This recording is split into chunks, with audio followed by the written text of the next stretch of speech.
From Relay, welcome to the 11th Annual Upgradies Awards. This evening's proceedings are brought to you by our broadcast partners, ShareShot, Fitbod, and Data Citizens Dialogues. Simulcast from London, England, and Mill Valley, California. I am one of your hosts, Myke, and joining me is my illustrious co-host, Mr. Jason Snell. Hi, Jason. Hello, Myke Hurley. How are Hello. you? Oh, I'm so excited. It's the Upgradies. It's the 11th Annual Upgradies, which also means it's the 10th anniversary of the Upgradies. It is. 10th anniversary of the Upgradies. That first Upgradies, I know I mentioned this last year. 10 years ago, I was in my in-laws' upper, like one of their guest bedrooms at a really uncomfortable desk and a really uncomfortable chair. But I remember it so well because it was like, yeah, I've got this podcast now. I got my new job where I'm doing all this podcast and we're doing these things. And I got to go up there and everybody, my whole family and Lauren's whole family, they're all downstairs. And I'm up in a stuffy room doing what turned out to be the very important milestone of the first Upgradies, which at the time I thought, this is a little bit silly because I had been coming out of like the Eddie Awards and all of that, and it was like, this is just you and me, and you were like, no, man, this is going to be amazing. This is the thing. It's going to be. That's why I called it the first annual, even though you hated that. I did hate that because nothing is the first annual. Anyway, I guess what I'm saying is thank you for your vision. Anytime. It's the magic. It's what makes Upgrade everybody's second favorite podcast. So congratulations to us. Well, we'll find that out later on in the show when we get to the podcast category. I would like to mention for the spoiler adverse out there, something we're going to do this year is we're going to try and get into the show notes every nominee that we mention. So if there is something that you want to go back and find, maybe it's a podcast or a book that we talk about, we're going to do our best to add everything to the show notes. Usually all I do is add a link to the wonderful upgradies.com, which has the winners and the two runners-up, if there are two runners-up in each category. But I'm going to try this year to get everything in there. But the first link in the show notes is upgradies.com if you want to see the winners later on. But all of the nominees that we mentioned today will be in the show notes for today's episode. Yeah. Now, I would like to, as all good awards do, as awards grow, Jason, there has to be like a pre-show or something like that, to try and get all the other awards in. Do we have a red carpet? Yeah. Are we on the red carpet? So. Oh, I see. This is like the Technical Award Academy Award banquet where they send the nerds to get their awards.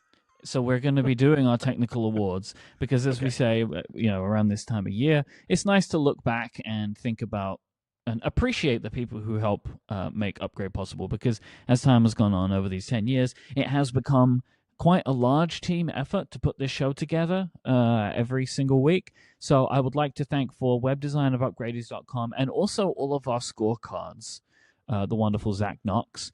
For the artwork and art direction is JD Davis, and JD did an incredible job with the Upgradies artwork this year in the obvious only way that it could have gone to, which is all the way to 11. All the way to 11. All the way to 11 for our music, for our special theme, and for all of our themes, the wonderful Chris Breen. Jim Metzendorf for achievements in audio editing, of which they are needed sometimes of us. Similarly, for achievements in video editing, we'd like to thank the wonderful Chip Sudderth for Chip's work in putting the video clips and video version of the show together every week. And then for making us cool with the kids, thank you to Jamie Snell for social media assistance. Yep, because that's right. We're doing the memes over on she TikTok. she was posting things on social media from my couch last week. Oh. That's got to be fun to see, like to see that in action. It's just like things are happening. Should we get on to the first award category? I guess so, or we're just going right in. Is there anything more? This is like when they do Best Supporting Actress before the first commercial break to keep everybody tied in. It's like that. I'm sure I've said that before. Anyway, let's do it. So let's start off with the best overall iOS app for 2024. I'll mention that our Lifetime Achievement Award winner in this category is Overcast. In case you are new to the Upgradies, if something wins 3 times in the same category, we kind of raise it up into the rafters, and it will Yes. always be mentioned in every Upgradies because this is it. They deserve that right. Right. But it's to But we have stop to the stop same giving things them awards. every Yeah. year, because there are some podcasts and/or apps that we may have awarded at 10 out of 11 times. We don't talk about that one year. If we hadn't otherwise created this, they know what they did. Now, we also put out a nomination form to the Upgradians, to you, our listeners, and we got hundreds and hundreds. I think it was over 1,000 submissions that came in. Love it. I would like to give an additional technical award at this point to Jason for writing a script to help me get through those really quickly. It used to You're take. welcome. I this year I think I put together the Upgradians picks. Like it took me the same amount of time to do one category in the way I used to do it as it took me to do the entire thing this time. It used to take me so much work, and so I'm very happy that I don't have to do that anymore. So we're going to go in from bottom to top. I don't know whether you'd say that's ascending order, right? Okay. So with 6% of the Upgradians votes is Ivory. Actually, for this category, it doesn't matter because for I was going to say ascending 6%. from 6 to 6 to 6. Yes, 6 to 6. It's the mark of the beast. All of the other ones, it goes from lowest to highest, but there were so many apps that individual apps nominated here that no one really got a large share of the vote. At 6% is Flighty, and 6% is Carrot Weather. So that's where the Upgradians are: Ivory, Flighty, and Carrot Weather. Jason, what are you thinking? Well, I want to do a shout out to the new version of Overcast because it can't win in this category, but after some initial pain, I think in general I am very happy with where it has gone, and I like that Marco has made some changes to it that I like. And added the what you've listened to over the year, where I've gotten to see how everybody listens to Upgrade, the second or third most of all their podcasts. Very exciting. And so I'll shout out Overcast, even though it is not eligible and cannot win. And I just in a span of 10 days, I took 5 flights, and so Flighty's been on my mind because there were a bunch of big additions to Flighty. Plus, I find it so useful in general, but they added a bunch of stuff where they're looking at like delays at the incoming airport and the outgoing airport, and giving you more detail of why your plane might be delayed. It's just really good, and I at this point I don't think I would fly without it. I can track my kids' flights as well, so I know when are their flights going to be delayed, and I knew when Jamie landed back home last night. Like it's so I struggle in this category because I'm using the same old apps most of the time, but Flighty is the one that keeps coming up, and I know that if it wins, it's going to be a lifetime achievement winner. But I'm kind of headed in that direction. What are you thinking, Myke? Oh, it was undoubtedly Flighty for me.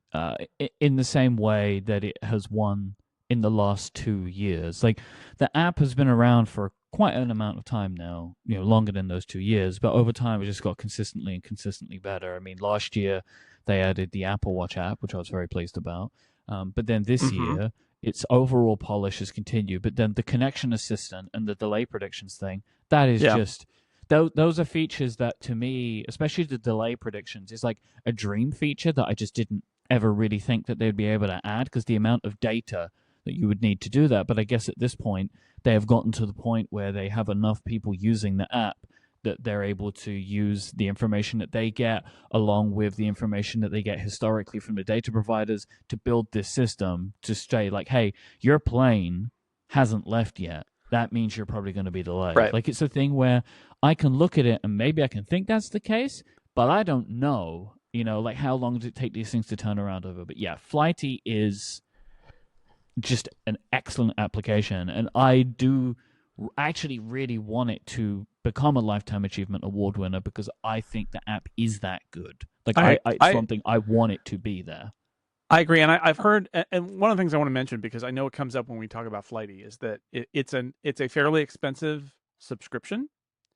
And I agree, although I think that you don't have to travel a lot for Flighty's subscription to be worth it. Also, But they what I do love, like you can buy the little passes and stuff. yeah, this is where I was going. Sorry, What I I'm love sorry. about it is if you are below the level where it's reasonable that it's worth it because you fly so much, um, you can just buy a pass for a trip, basically. Mm-hmm.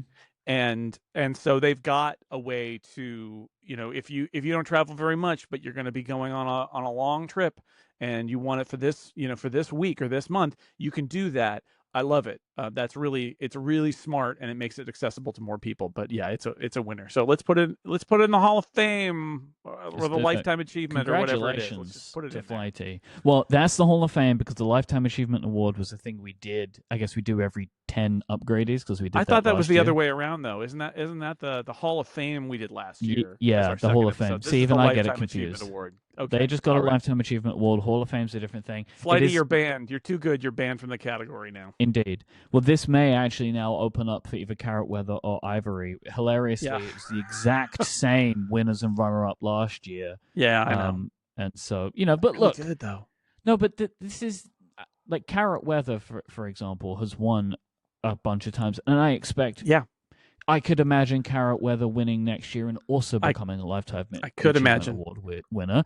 And to me, these are apps that have been around for long enough and are good enough that they deserve that, right? I agree. And so it makes sense to me that Flighty would keep winning because it is also probably the best designed iOS app that I use. And that makes a big difference. Like, I agree. Even down to like the way they do their kind of year in review thing, their passport thing, which is actually a really fun feature. The fact that it looks like a passport page. You don't need to do that, but they do. Like, and it's all these little touches make it overall like just really a very strong example of what it takes to have a good iOS app. Like that's why it's there. Yeah, agreed. I agree. But it's not about just apps that have existed for a long time. There are also new apps. So we're going to now move into the best newcomer iOS app category, of which this year, lots of really good options. So the Upgradians voted thusly, with 6% of the vote for Croissant, 7% of the vote for Balatro. I think that might give a hint for later on that it made it into the app category. It broke out of games. And 10% goes to Delta, which is the emulator app, which every time I read this, I cannot fathom that was this year. That Delta it's I believe Delta has been available by other means, but this year it was available in the App Store in Europe. Yes. Or everywhere. No, it's everywhere, right? Because Apple relented and was like, fine. Have your emulator everywhere, whatever, right? And so it made it in. That's true, right? Yep. Where are you sitting? I struggle with this category. Delta isn't really new, but I like the kind of political statement about it. Balatro is a game, but I have played it a lot on iPad, especially. Croissant is a fun idea for a cross-posting tool. There are others, and I think it shows that it's trying to get off the ground. Some of the account management stuff especially is pretty finicky, and some of the error handling they're working on it really hard, and I like what they're doing with it, but it still, I feel like, has room to grow and improve. So the other one I'm going to throw in the ring from my side, honestly, is passwords. We asked for a long time for a passwords app instead of having it be a setting in iOS. And it is, and it's pretty good, and I am using it. My biggest complaint about passwords is actually, I think maybe it was a bug in the beta, but it's too late now, which is that when I imported it from 1Password, it seems to have imported my original passwords on all of my accounts and not the most recent one that is the current. Right. So I have to keep 1Password open every now and then because it'll say, oh, this is the wrong password, and I'll go into 1Password and get the right password and put it in and then update the passwords app. But that's not ideal. It's not ideal, but I think maybe that was a beta bug, and I haven't gone back and like wiped it out. It's too late now. I'm just going to kind of live with it. But I really have liked that integration. I think they did a pretty good job with the passwords app, even though, anyway, so I'll throw that out there as a possibility. What do you think?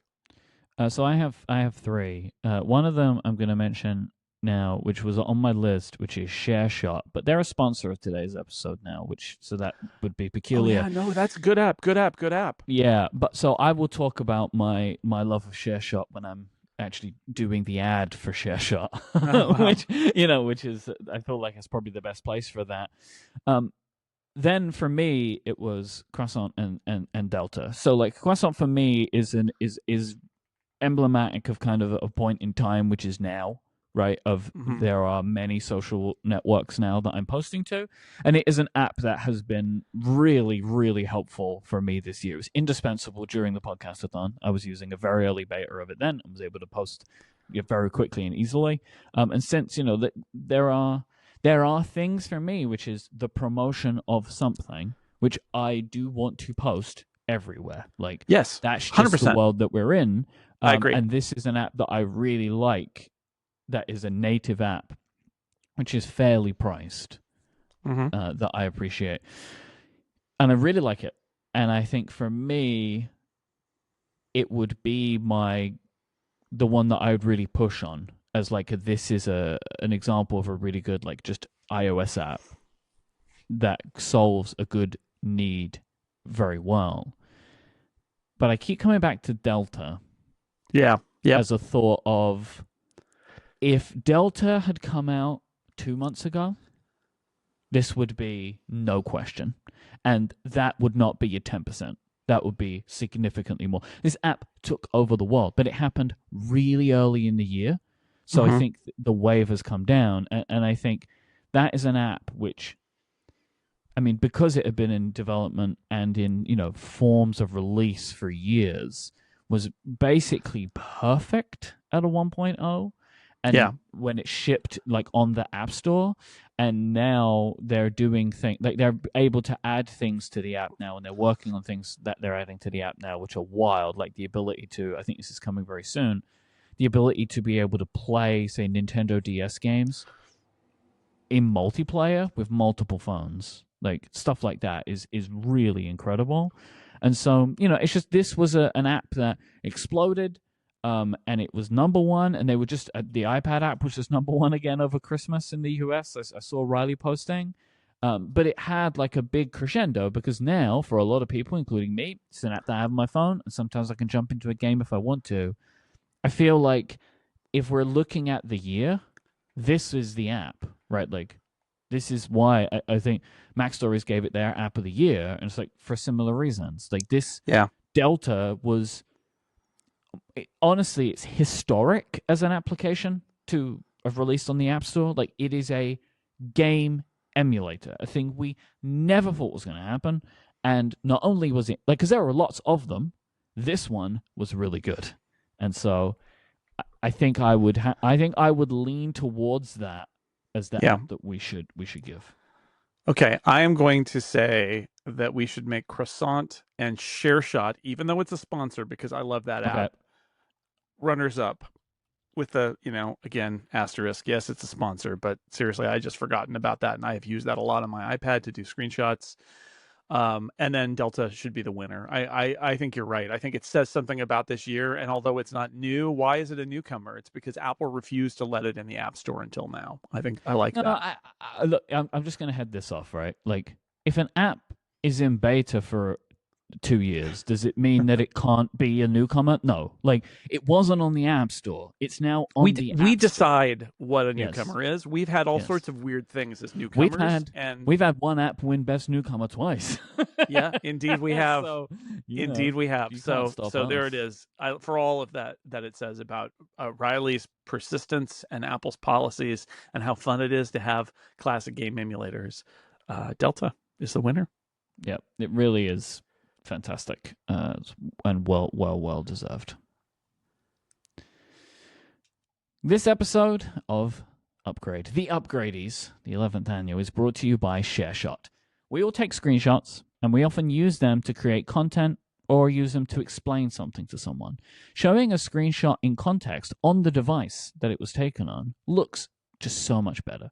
And ShareShot is an app that puts your screenshots into device frames and places them over pretty backgrounds.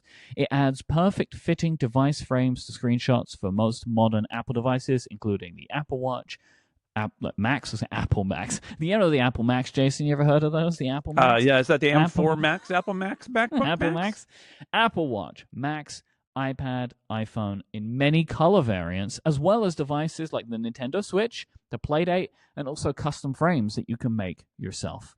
No matter where you're using screenshots, in blog posts or documentation, presentation slides, website marketing images, social media to promote apps, or your latest home screen, ShareShot gives you beautiful results in seconds. It's designed to be fast and fun. It offers over 40 background styles with thousands of variations, gives you control over the light direction for the shadows, which is wild, includes several actions for shortcuts to automate batch framing, integrates system features like keyboard shortcuts, drag and drop, a control center widget, and more, and it won this year's Mac Story Select's Best Design Award.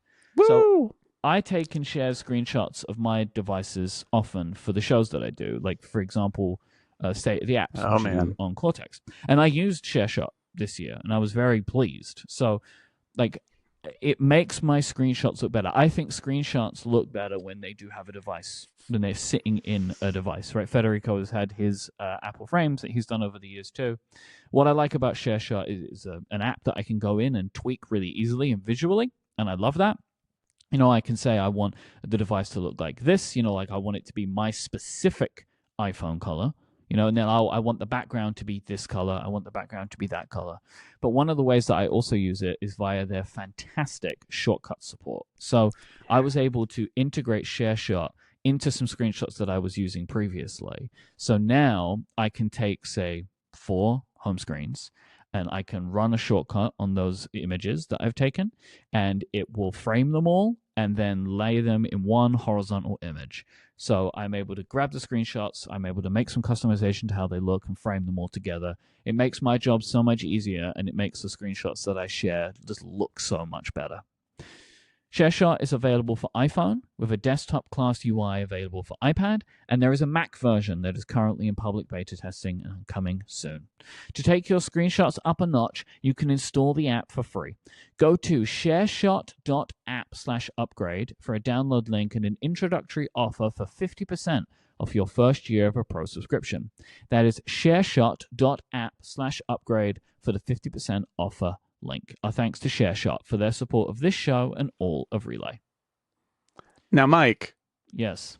Upgrade Plus subscribers will have not heard your ad for ShareShot, but I, as an independent observer, will just point out that ShareShot was a runner-up because it is an excellent screenshot utility that frames your screenshots with the devices, whether it's a Mac or an iPhone or an iPad. I find it very useful for 6 colors.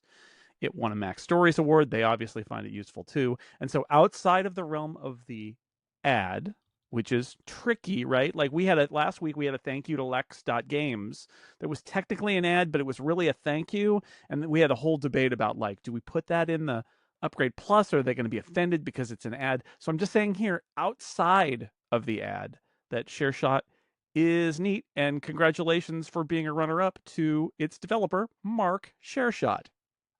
Oh, is this like Neil Mindstream? No, this is the new convention for Upgrade. Is its first name of app is the person who created it. They named it after themselves. This is the story, and I'm sticking with it. So, Mark ShareShot, well done, sir. Congratulations. This is like, I guess this is like, I don't know, I'm just going to say ancient times, medieval times or whatever, where you be named for the thing you did. You're a blacksmith, so your name is Smith. Schwarzenegger. Yes, for all the... I don't even know what to say. We're going to move into Best Overall Mac App now. Okay. And we have a Lifetime Achievement Award winner for Audio Hijack. In this category, so thank you to Audio Hijack. I want to shout out Audio Hijack because they had a big milestone this year, but we can't award them anything for it, which is they finally, after and Paul Kavasas told the story on the Rogue Amoeba blog, they finally, after years of working with Apple and explaining why Audio Hijack and other audio utilities are important on the Mac, This year, they finally got a version of Mac OS that has the entitlements and authorizations required, so that you don't have to reboot like 8 times and set all of your security settings So weird good. in order to get Audio Hijack installed. Now you can install it without a reboot, and I believe Audio Hijack without even putting in your password, you can install it. So big steps forward for Audio Hijack and getting out of sort of Apple getting out of its way. But it's a lifetime achievement winner, so it can't win. Sorry, Audio Hijack. Sorry. But you know, I like what we're doing this year, actually, of shouting out things about those apps which would make them into contention anyway, right? And that is it. Like specifically for this year, I mean, it seems like a small thing, but I think for a lot of people that use Audio Hijack professionally, they're changing equipment, they're installing new versions of operating systems, right? Like they're that kind of user, i.e., me and you, right? Mm-hmm. And you know, like we're getting review units, we're getting new hardware to test, etc., etc. And the honestly chaos of installing the app before now, Yeah. through the security restrictions, made it really difficult. And I think it is great that they've been able to work to get that fixed, and it has actually taken the work to get that fixed. Yes. So the Upgradians voted thusly for best overall Mac app at 3% of the vote for MimeStream, 4% for Raycast, and 4% for Pixelmator Pro. Oh, an Apple product. Mm-hmm. I don't know what to do with this category. I have Yeah. 4 names that I'm going to throw out, so I guess these are my kind of honorable mentions, and then we'll figure out what to do here. So I love MimeStream. I still think it's great. It got some updates this year. It's my mail client. I think it's really good. I'm looking forward to that iOS version maybe at some point here. Um, I want to shout out SwiftBar again. I wrote some new SwiftBar things for my like home solar power system this year. It's just really great. I can see right now, I'm looking at it, I can see the temperature outside. I know how much power my solar panels are generating, and I know how many people are listening live to Upgrade. Like and that's all because of SwiftBar. Really, really great utility app for that sort of thing, putting things in your menu bar. I want to shout out RetroBatch from Flying Meat. This is a tool that I use. Talk about processing images like with ShareShot, um, especially when I'm doing my book, Take Control of Photos. Um, uh, you know, photos have to be in formats. Like for that book, they need to have a border and they need to be below a certain file size and in a certain format. And I have this a lot. And Retro Batch lets you create basically it's like shortcuts, kind of. It's like a branching logic tree for your images. And so you can literally save out a droplet onto your desktop and drag and drop images onto it, and it processes them and outputs them in exactly where you want.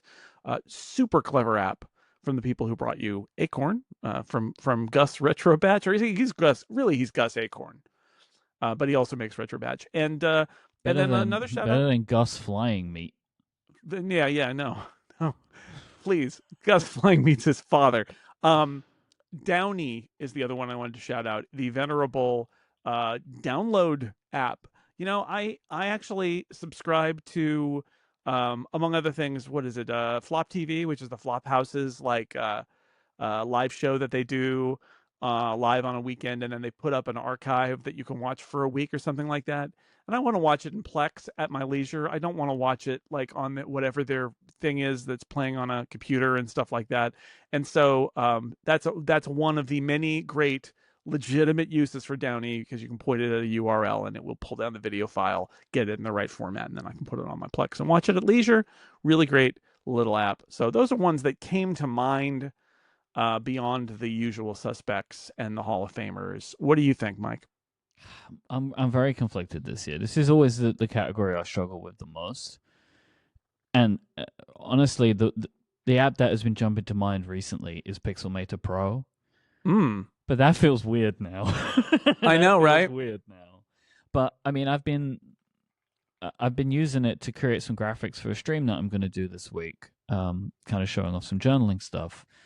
And Pixelmator Pro for me is what I want Photoshop to be, like 95% of the time, which is significantly more simple and like just the tools that I want. Like, I don't want all of the photo editing features, right, that Photoshop has. Neither do I want the generative AI stuff that they do, which is very impressive, and I understand why people like it, but it's not what I'm looking for. And I feel that Pixelmator has the power that I want and the tools that I want in a UI that I can really easily understand. Like, genuinely, like we said it at the time, but it is abundantly clear why Apple considers this an app that they would want in their arsenal. Like, it is, if Apple wanted to make a Photoshop competitor, they would make Pixelmator. That's what they would do. So yeah, and maybe why they bought it. I have two other kind of creative tools that I will throw in as usual.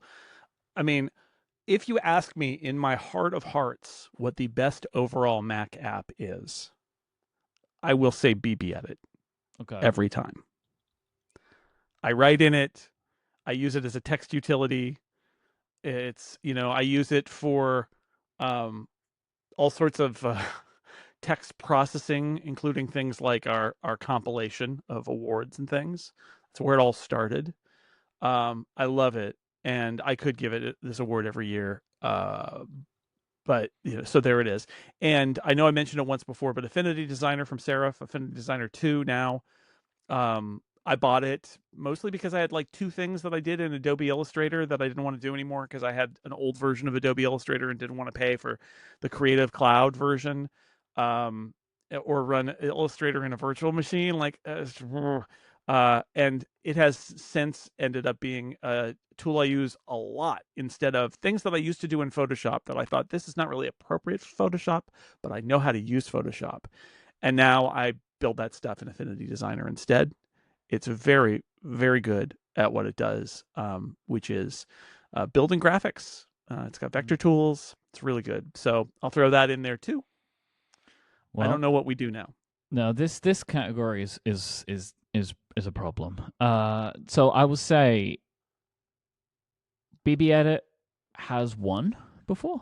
I believe. Or no, it's been nominated. It's just been nominated. Before. It has never won. Affinity Designer has won in the past, and so have a selection of Apple apps. So, I mean, and it's not... My funny thing about Pixelmator is not... Like, I don't want to not award it because it's an Apple app, but it is just like a funny thing that has not actually happened yet, but is obviously going to happen. Yeah, I don't know. I feel strongly for Pixelmator, so do the Upgradians, but this is a category like books where I'm never gonna push you to award something of a Mac app. How many mice it would have or something. I don't know how many mice would it have. I hope enough. Wouldn't want anybody to get angry if they didn't get enough mice. Like I was saying, Mime Stream, I understand why people love it, and I have loved it in the past, but to me, an email app that just does Gmail is not really an email app. For me, like, it's a Gmail app, and so like it's missing a significant feature that I would need, which is to also have support for other types of email. And it's one of these things where it's like kind of like the iOS version of like, oh, it's coming. It's like, yeah, I know, but we've been saying that for years now. And I understand that it takes time, but we can't keep, like, for me at least, like, I can't keep using that as a thing for MimeStream, right? Where it's like, yeah, but it's coming. It's like, yeah, I know it is. I'm sure. It also is completely irrelevant for the Mac app category. Yeah, but the email part, though, I'm talking about, like using other email surfaces to in that application. And also as well, like I just think the new iPhone mail app is really good. Apple, what are you doing? Just put it on other platforms. Like, I think they've done a pretty good job with the category stuff. But yeah, we disagree. Yeah, I mean, it works for me though. Like, I'll leave it to people can read what Joe Steele thinks about it on sixcolors.com. I pretty much agree with him. I think it's a disaster, but okay. Everybody uses email differently. Like for me, my email is in Gmail. So MimeStream supporting other email services doesn't matter. Yeah. But I understand that not everybody uses Gmail, right? So it makes sense. Sense. I'm going to accede to the wishes of Myke and the Upgradians, both of whom are against me, and we're going to name Pixelmator Pro the winner. I wouldn't say nobody is against you here. I wouldn't No, really no, classify it's it all that a way. conspiracy. Right, I right, see right, what's right, right. happening here. You and the Okay. Upgradians. Did you audit the lists? Maybe you cooked the books for Pixelmator, and it It is was actually possible. something else. It is Um, possible. Pixelmator Pro, I think, as we send it off on its journey inside Apple, who knows what will happen to it. Yep. Let's give it an award and recognize its great service as an indie Mac app, It is which is now actually at net. wild that it has never won, considering how long it's been around and how good it has been for that whole time. Right? Like that. That is. It's surprising to me that this is an app that we have not awarded in this category before, which is a category you always struggle with, and this is like a great app that's just been sitting there that we never awarded. Right. So Speaking of which, BB Edit is the runner-up. Yeah, always the bridesmaid.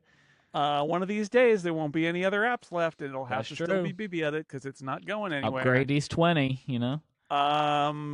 Double X. Let's say, let's say MimeStream.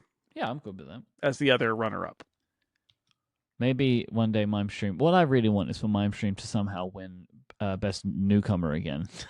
And then get that 3 times, be Lifetime Achievement Award. They do that iOS version, they could be a Best Newcomer in a different category. Yeah, but that won't give it Lifetime. Like, I don't know what would have to happen. Lifetime Newcomer? Yeah. Yeah. Well, Neil MimeStream's going to just have to come up with like some way that it can be new again, and then we'll throw it in there. So now let's do the Best Newcomer Mac app. Okay. The Upgradians voted 5% for the Apple Passwords app, 13% for the iPhone Mirroring app, and 17% for ChatGPT. Interesting. What do you think about this category, Mike? I think this is...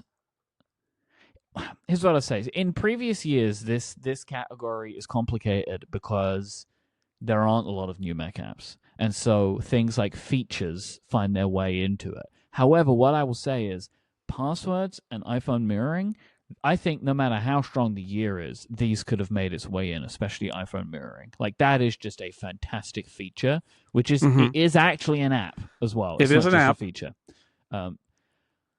For me, ChatGPT for Mac is my winner.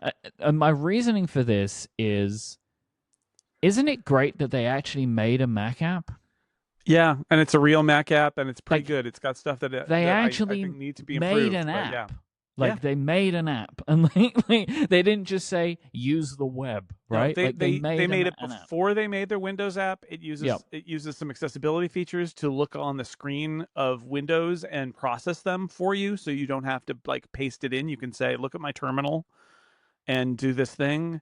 Again, I want some basic automation. I'd really like to be able to bundle up a query and send it to them via a shortcut or a URL scheme or something like that. I don't think that's in there yet, but I'd love it. They've got it. Yeah, they made an app. It's got a keyboard shortcut, so you can use it like you could use Spotlight or Launch Bar or anything else, Raycast, whatever. Really interesting direction.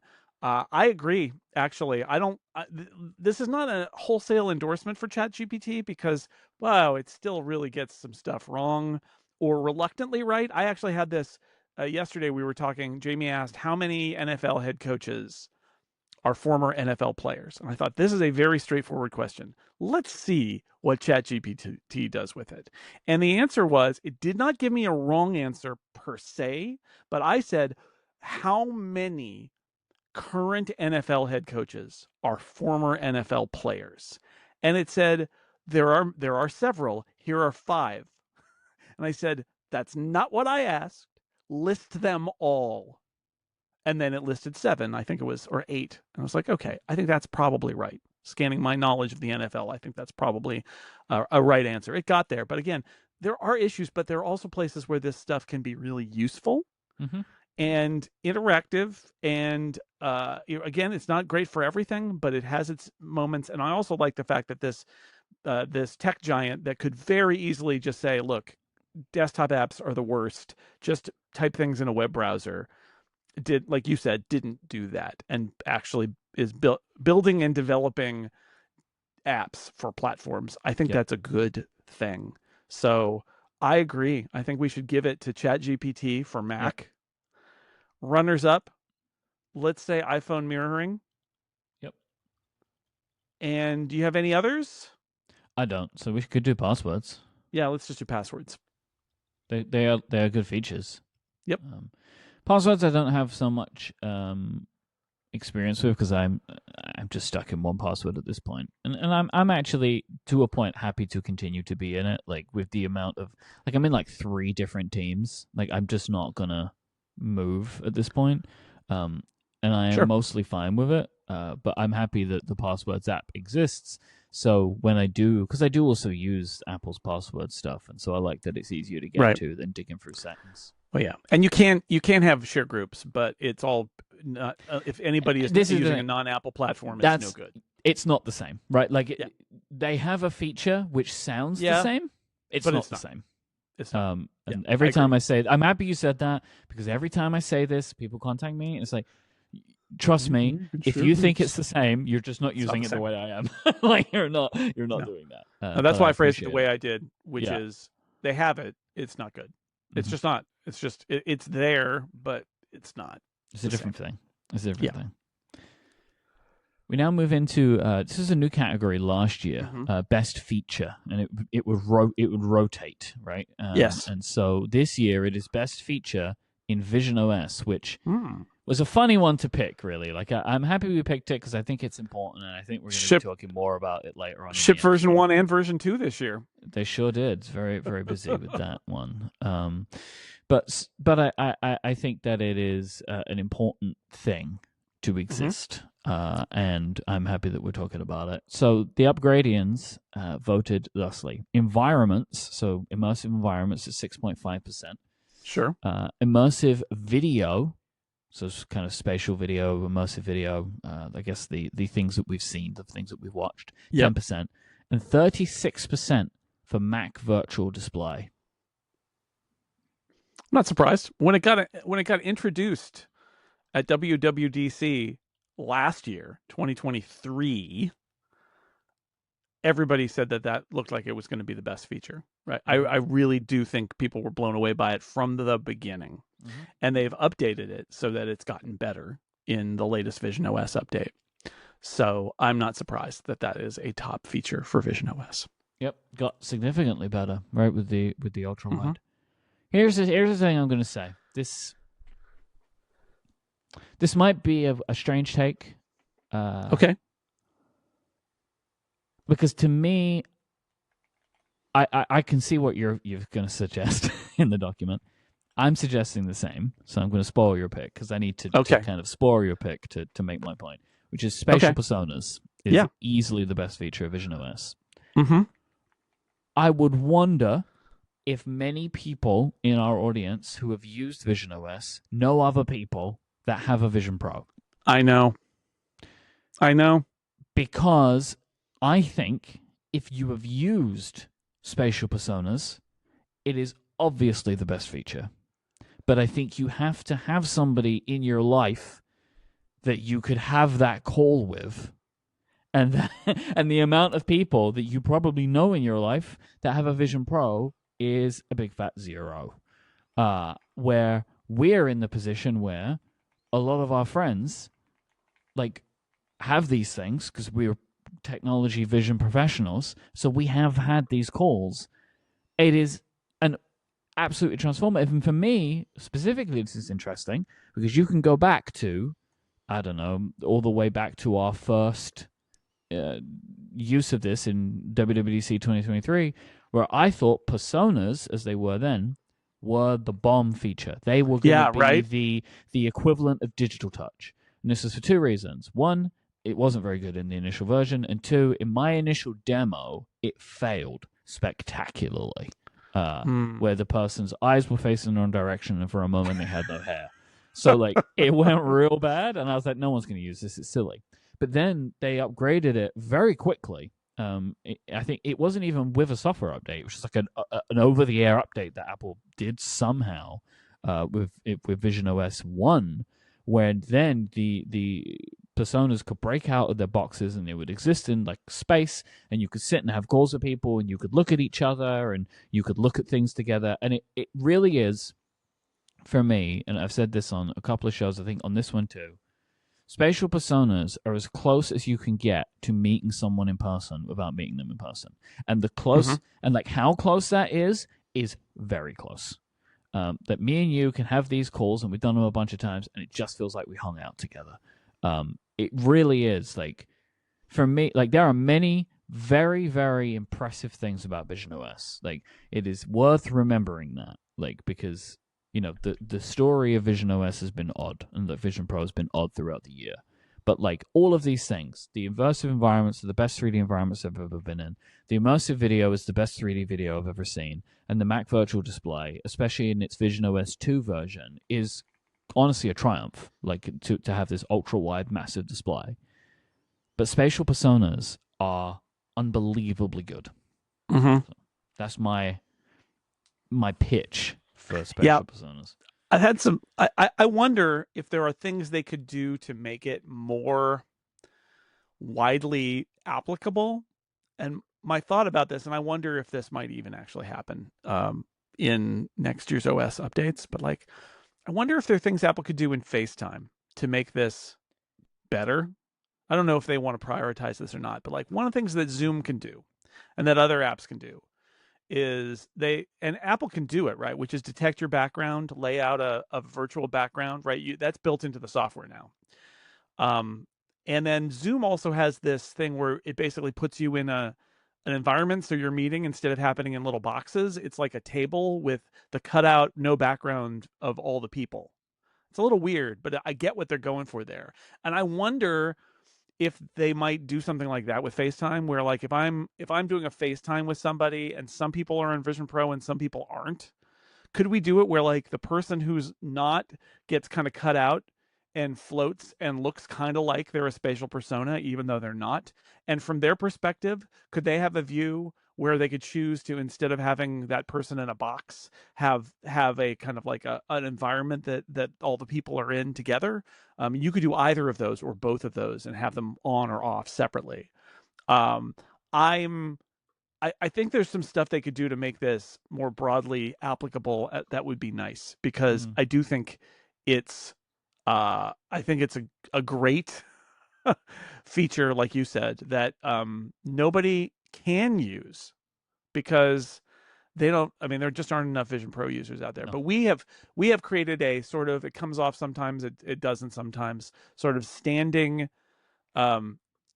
chat with people we know who have Vision Pros, and we try to do it every couple of weeks. It doesn't always come off, but I love those conversations. And one of the reasons I love them and treasure them is that I am talking to my friends about things that aren't technology, about just catching up about their lives. Yep.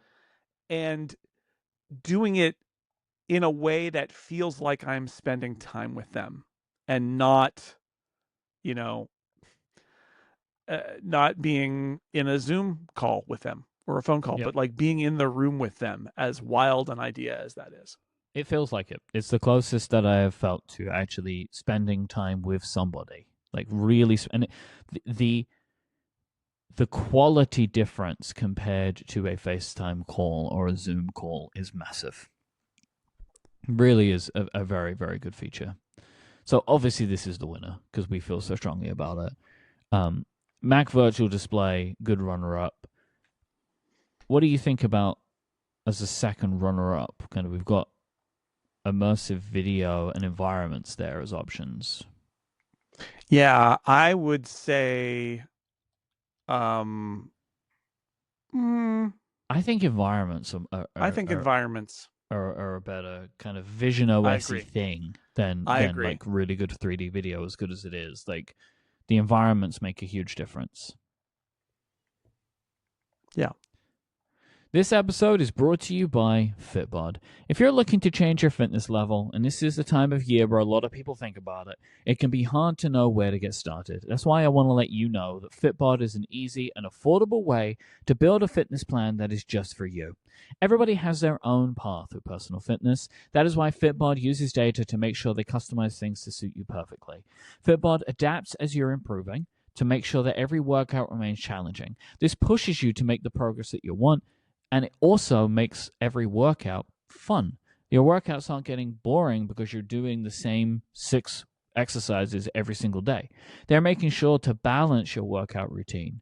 They're going to get new exercises, new rep schemes, supersets, and circuits for you to make sure that you're really getting something that is benefiting you and keeping you engaged. You're going to see better results when a workout program is tailored to your body, your experience, your environment, and goals.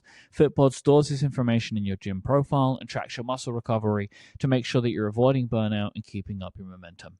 And it's great whenever you get a new exercise, you're going to learn it the right way, thanks to their demonstration videos. There are more than 1,000 of them in the Fitbod app, which is really lovely and easy to use. They have all great instructions for you, but also videos shot from multiple angles so you can make sure that you're learning these exercises correctly.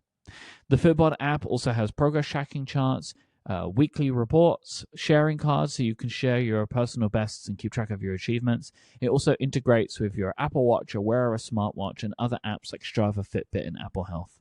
Personalized training of this quality can be expensive. Fitbod is just $12.99 a month or $79.99 a year, but you can get 25% of your membership by signing up today at fitbod.me/upgrade. That is fitbod.me/upgrade.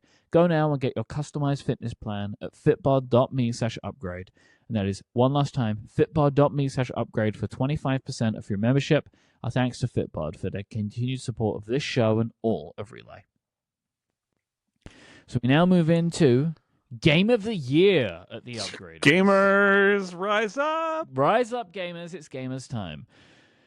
The Upgradians voted with 3% for The Legend of Zelda Echoes of Wisdom, 5% for Astrobot, and 28% for Balatro. I go to my game expert now, Upgrade game expert Mike Hurley, for his choice for Game of the Year. Or choices. Yeah, I have been oscillating back and forth wildly between Astrobot and Balatro. Now, we did a remaster episode, and it was a similar thing, and we decided on Astrobot there. And the reason that we decided on Astrobot there is Astrobot is a better overall game than Balatro for what you think of as a video game, right? Like, it is very joyful. It is a very engaging experience. It is a wonderful 3D platformer. It is the best example of a 3D platformer outside of what Nintendo makes, which is quite an achievement on its own, especially for the team that made this. Astrobot has existed in different games before. This is like their first real attempt at something like this. Right. I have great fondness for Astrobot as a concept because I played the Astrobot game on the PlayStation VR. Yeah. So good. So good. They had like a pack-in game called Rescue Mission, which is kind of like a very simple, small, free platformer game for PlayStation 5, but this was like their first like real big shot at it. And they did just an incredible job. Balatro, though, is the game I have played without a doubt the most this year. Like, I probably play an hour of Balatro a day. Like, it is just, it's a game that I play on my commute, and it is a game that I play to kind of wind down in the evenings. Like, I'll listen to a podcast, play a bit, like, as a kind of like a wind down. I have played thousands of rounds of Balatro. I win all the time. I'm really good at the game now. I did a thing where I was like scaling through the difficulty levels to unlock things. Now I've kind of gotten to a point where I have a starting deck that I like, and I'm not playing for anything other than just to play the game. Like, I'm not trying to get better and better. I just like playing through the game and winning. And it's just a glorious video game. So now we go to Julian, my game consultant. I told him about Balatro. He now has basically, he says he's got like, I forget what completion percentage. It's ridiculous. Because he is a true gamer. He has blasted through Balatro. Good. Very impressive. But it allows me to talk to him about it. I played it a lot. I think my probably most played hours this year is still Marvel Snap, but I've not played that in months. It's all Balatro now. Yeah. Not like you though. I'm just not a gamer like that. I have limited time for games. I read books instead, but I do play Balatro. It is great. I also want to share for people who don't get it a few things that I had some interesting Mastodon exchanges about Balatro. First off, a good friend of the show, Lex Friedman, he did a Mastodon post 4 days ago that was, I encourage my son to play Balatro. He loves it. Now he wants me to play it. My friends, I truly hate it. I hate it so much. I don't understand why anyone likes it. Now, a lot of people responded to Lex. Yesterday, he posted, my son begged me to try it more, to play 10 games with him watching and advising. I did. My friends, I now unironically love Balatro. Yes. So there I'm is going to give. you got to Can I get give it. a little crash course here? Because let me. I have one more sorry. social media post I want to quote, which is a friend of the show, Ben Rice McCarthy, and they wrote, "First time playing Balatro, I don't know what the fuss is about. Second time, okay, I see why people like it, but I'm not sure it's for me. Third time, I would remortgage my house to get that raised fist Joker again. Yeah. If you know, you know. Go ahead, Myke. Explain." All right, I want to give kind of a quick crash course in Balatro. Like if you've played the game and you don't understand it and you're failing out, and like I want to give like some tips for how to play this game. So one, don't worry about the fact that you don't know poker hands. Like the game does a decent job in teaching you them, and you also can get by. Really, you can win games. I've won many games just only playing two pairs. Two pairs. Yep. Right. I've won many games with just two pairs. That's it. What the main thing comes down to, what are the Joker cards that you get? The Joker cards adapt your score. Your score is you get a count, which is like the total number of the cards that you've played, right? So if you played, two pairs of sevens, right? So that would be 28 plus any modifiers that you can add in. Don't worry about the modifiers now. It's not two pairs of sevens is 4 of a kind, so it would be different. But like if you had 2 sevens and 2 twos, right? Yeah. You'd get 14 for the sevens and 4 for the twos. So you'd have 18 chips. And then the Jokers are doing things like giving you more chips or giving you multipliers that increase the total number of chips that you win. And you have a total you need to hit before you run out of hands to play in a round. To win a game, you're looking to try and get more chips, and you're looking to try and get a higher multiplier. Yes. Now, as well as the multipliers, you also have Jokers that can multiply your multiplier. Exactly. Right? So you have some that will add to your multiplier, and some that will multiply your multiplier. Yeah, those are really good. The key thing to remember is Joker cards are scored left to right in order once the hand has been played. So if you have any multipliers of a multiplier, they go at the far right end of your Joker line. So then any other consecutive score will be added in and then multiplied at the end. Good tips. Yep. Knowing that is basically my big term of Balatro was understanding that the Jokers, the kind of conditions to the Jokers are added left to right. Once you've done that and you can reorder them, then you'll start to win. So. Yeah. It is the other resistance that I see to Balatro is that people describe it as a deck builder. It's not a deck builder. A lot of people are resistant to that, and it is absolutely not a deck builder. I called it a roguelike. People said, well, technically a roguelike is just about adventures with procedurally generated maps. I'm like, okay, you can call it a roguelite if you want to. They're wrong. I think let's not argue about the terms. Yeah. The reason I brought it up is I also get turned off with the idea that every time you go through, you pick up items and you grind and you end up building something through grinding, which is the thing I hate the most about games is grinding. I just want to pick it up and play.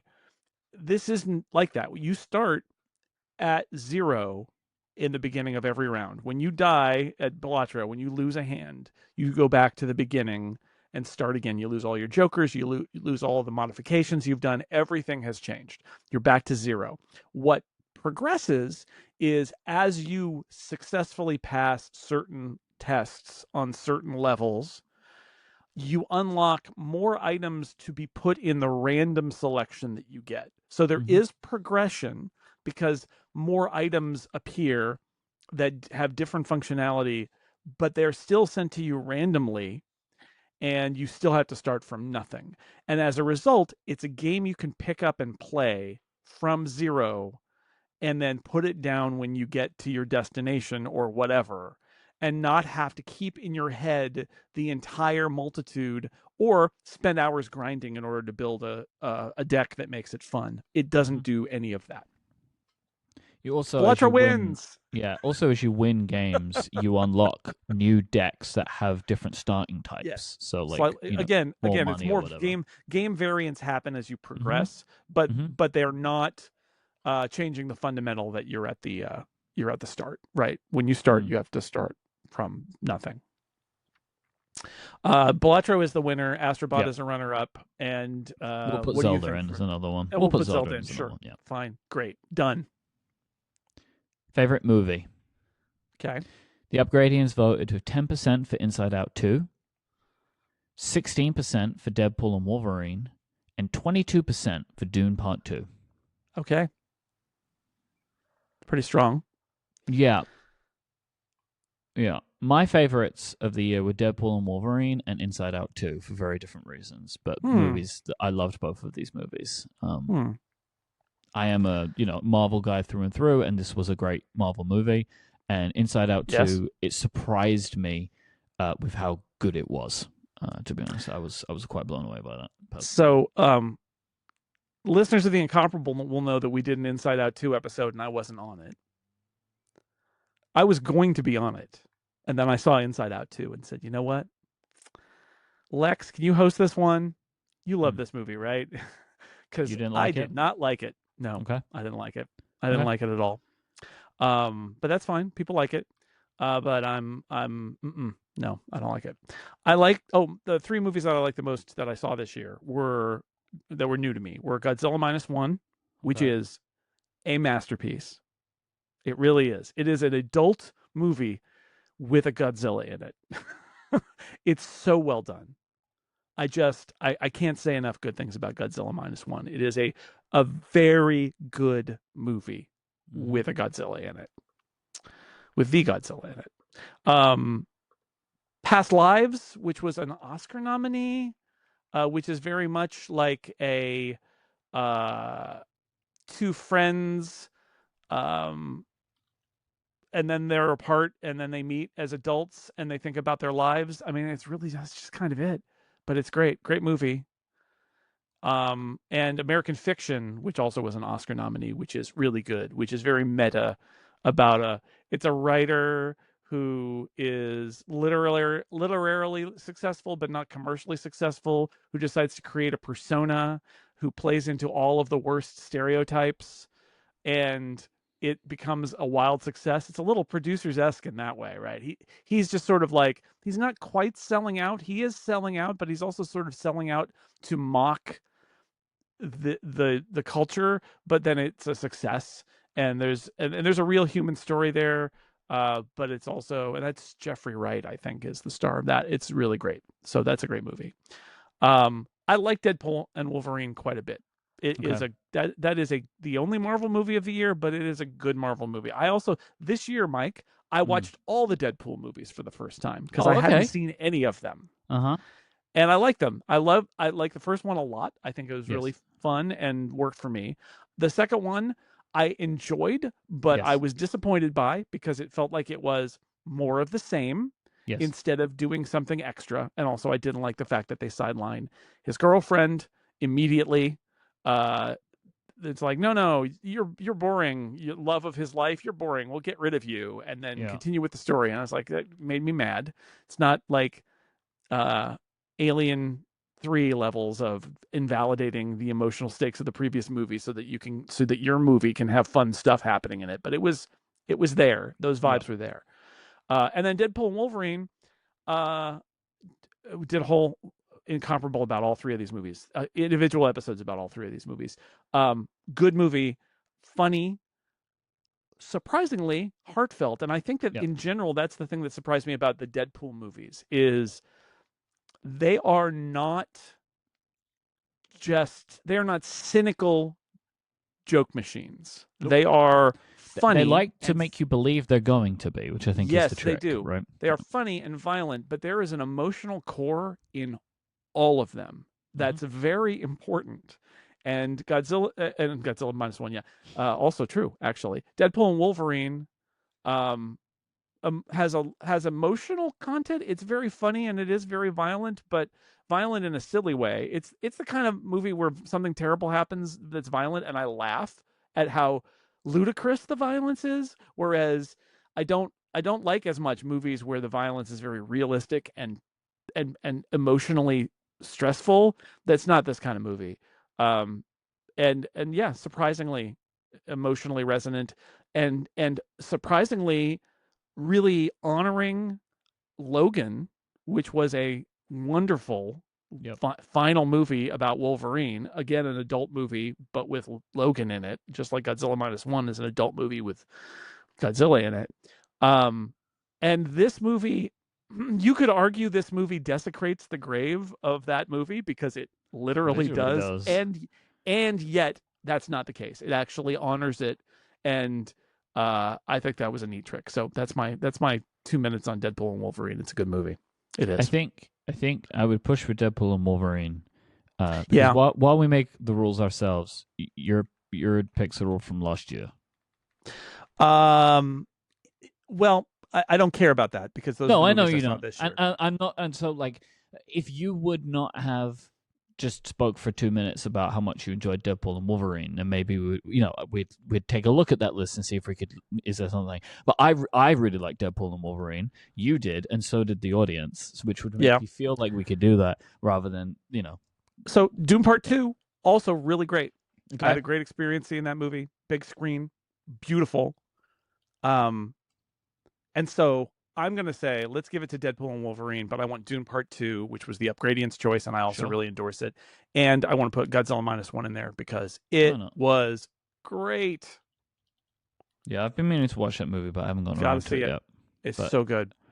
I wanted to watch it last year, and then kind of couldn't get it for a long time, right? Because it was like weird rules. Unavailable for contractual reasons because there was an American Godzilla movie that came out, and there is some rule about how they can't release they couldn't release the video version of Godzilla minus one because they were in the blackout period because of the American movie. It's super dumb. That was really self-defeating for everybody involved. Yep. All right. Great. We're moving now to the easiest category. This is just the slam dunk, open and closed category. I agree. Other than that, we have to have runners up. Yeah. But other than that, yeah. Easy peasy. This is favorite TV show. The Upgradians at 7% for Shrinking, 9% for Slow Horses, and 11% for Shogun. Mm-hmm. It's easy. Shogun is not just the best TV show I've seen this year. It's one of the best TV shows I've ever seen. Like, unbelievable television show. Easy peasy. I agree. I think Shogun is the show of the year. It's so good. I love that it's among other people. It's Justin Marks who did Counterpart, which is one of the criminally missed, fantastic best shows of the last decade. He was brought in by his wife when they went into rewrites with it, and I love that he was involved with this because this got all the acclaim that Counterpart deserved and didn't get. I think it's our winner. We do need to pick some runners up. Sure. I had Tim Goodman on Downstream for Christmas special. Great. And I did my sort of like short list of, which wasn't that short, of my favorite shows of the year. So I'm going to quickly run them down here, and then we'll pick some runners up. So, Silo on Apple TV Plus season 2 is excellent. A little slower than season 1 for some good reasons, but that's a really good show. Very impressed. Did not think that would be much of anything, and it's actually very good. Bad Monkey on Apple TV Plus, based on a Carl Hiaasen novel. Vince Vaughn. It's so good. Like it's so good. Funny. Yeah, Florida. The perfect Vince Vaughn TV show. He's so good. Perfect. It's like all of his good You know, like All of his good. I know it's it's like Will Ferrell. I know some people don't like Vince Vaughn. This is like Will Ferrell and Elf. This is the perfect use of the yeah, skills of Vince Vaughn. He is great in it. He really he good. is the main character, but he's surrounded by it's a mystery, and it's sort of sleazy because it's the Florida Keys, and there's intrigue, but also it's laid back. It's so good. I cannot recommend Bad Monkey highly enough. It's probably the second best show I watched, other than Shogun last year. Um, I really loved Dark Matter on Apple TV Plus.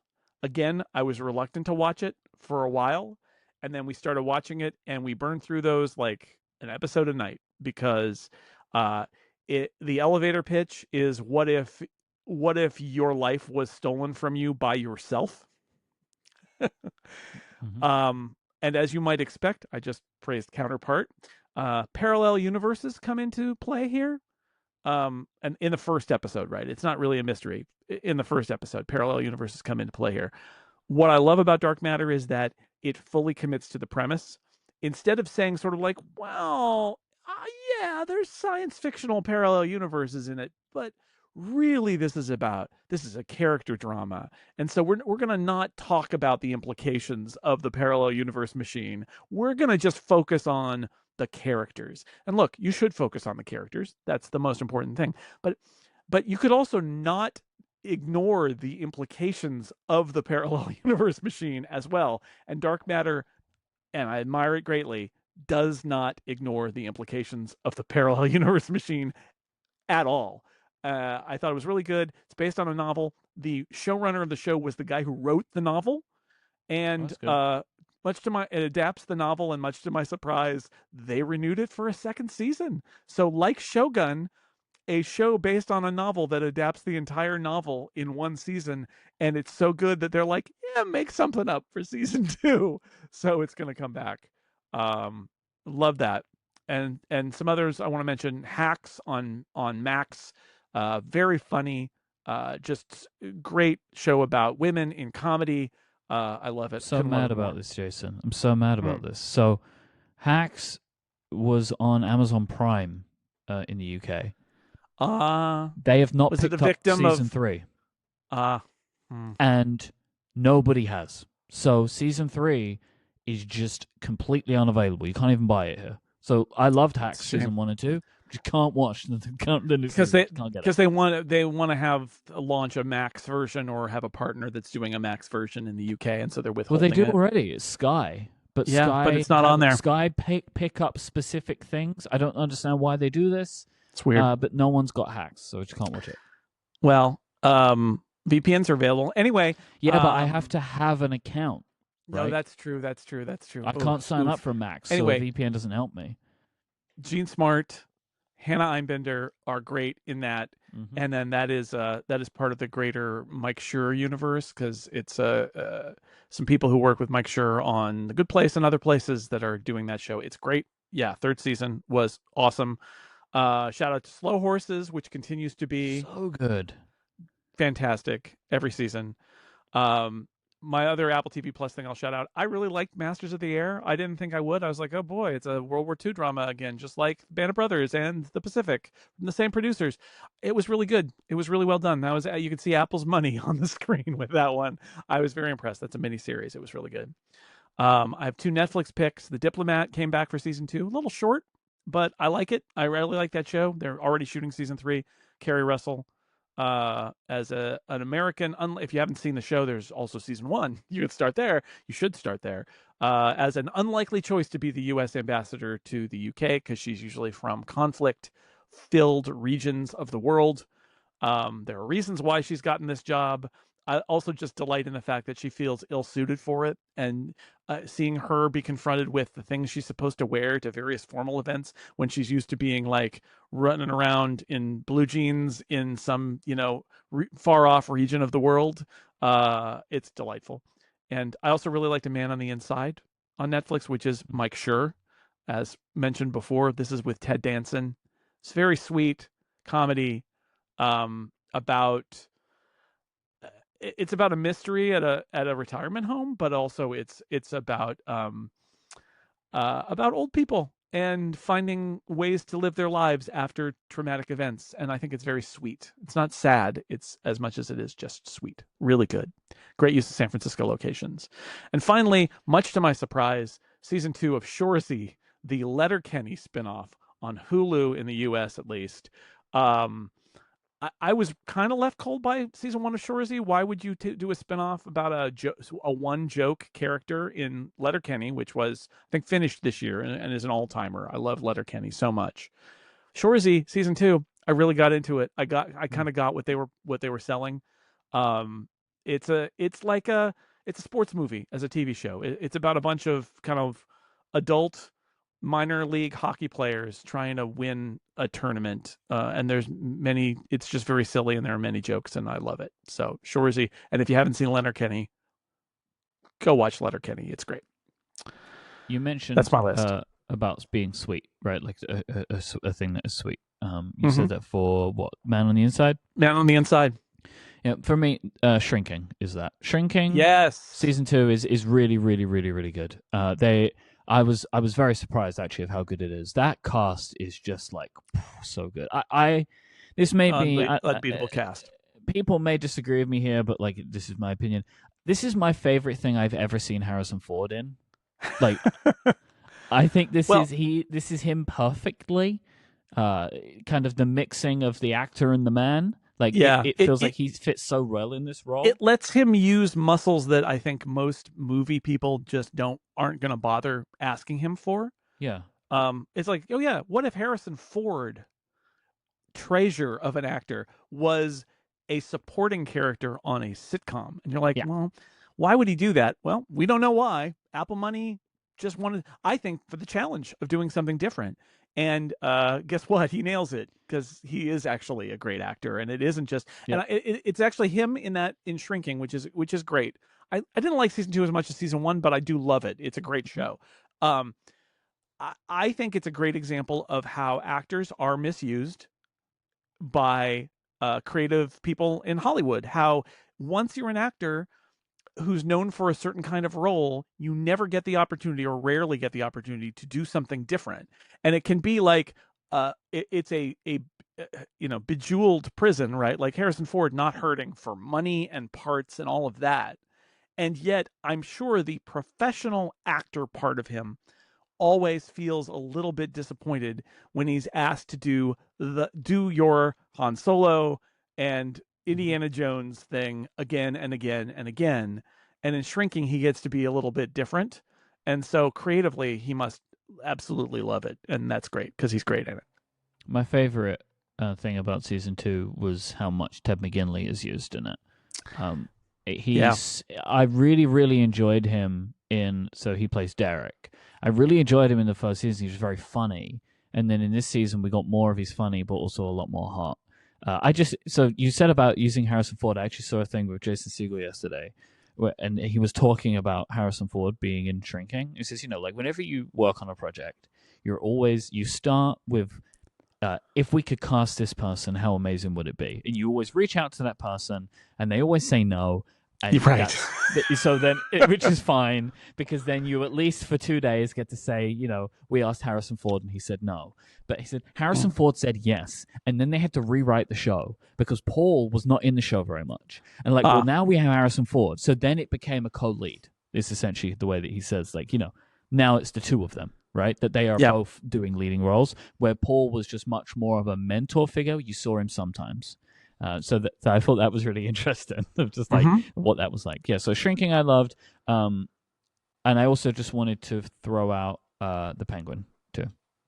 Yes, which again, I have not seen it. My son loves it.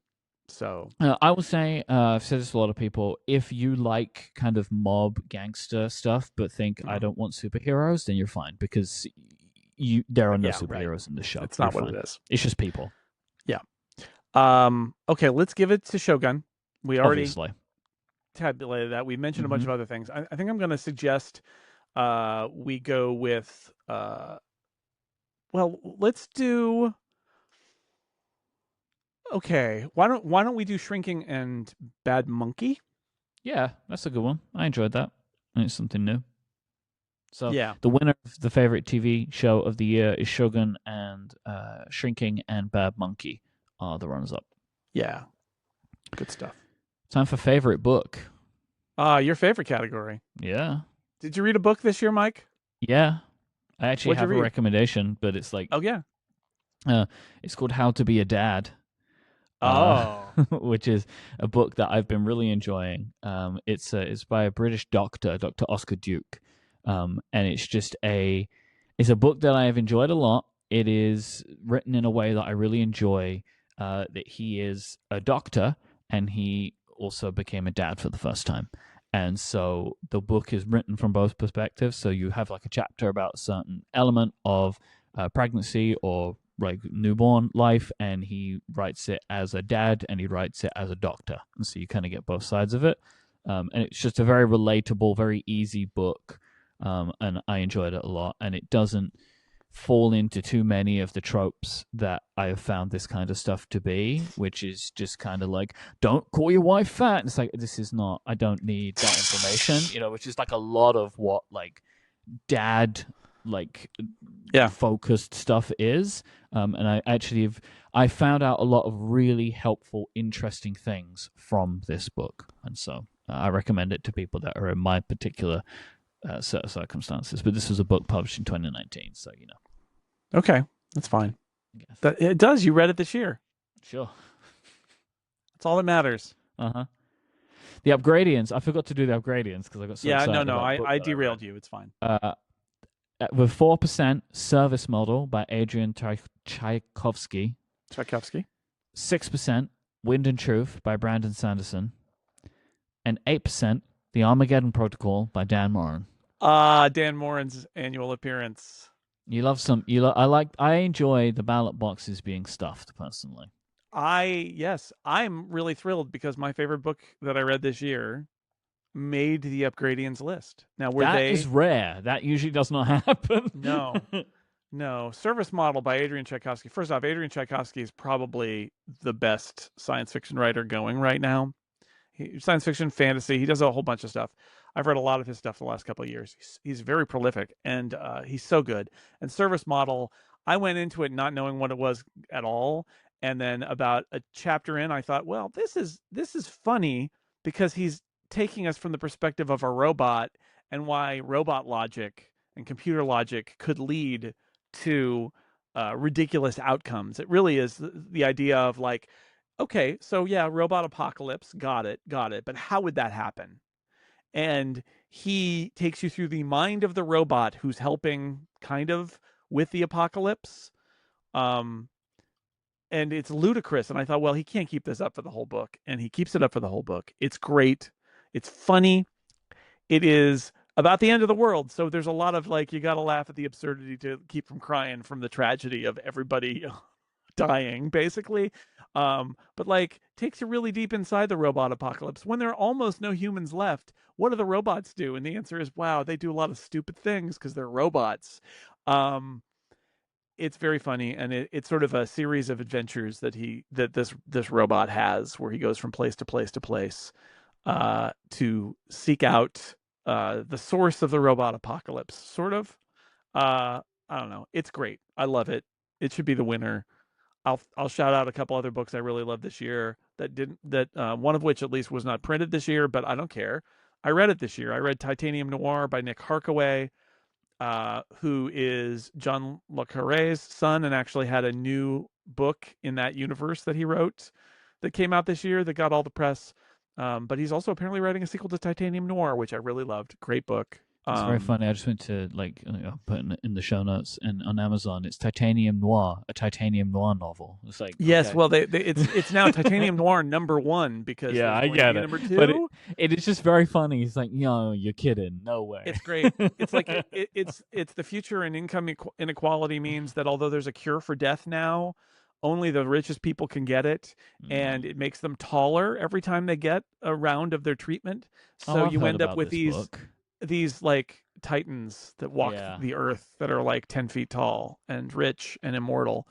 And one of them dies, and our schlubby noir detective has to figure out who and why.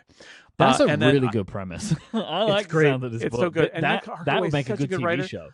All these stories about like, oh, John Le Carre died, but his son is going to write a novel. It was, speaking of Dune, right? Because that's what happened with Dune. Is Brian Herbert came in.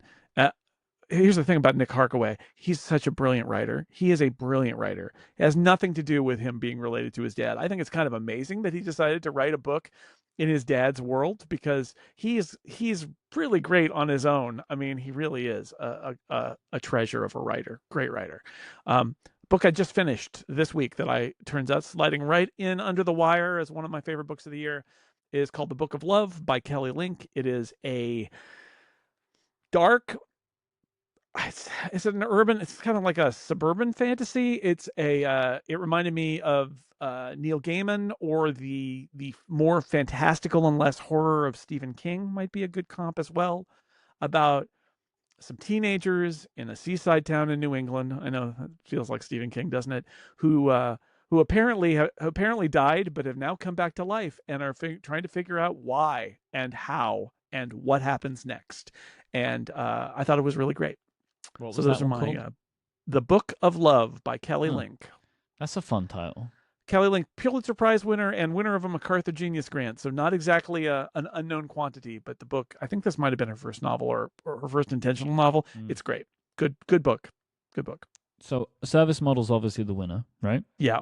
Yeah. What did And runner then up? let's put in How to Be a Dad. No, we don't need to do that. We really don't need to do that. Let's put in the actual books. We'll look back later. And okay. Then let's say we'll put in Armageddon Protocol by Dan Moren, of course.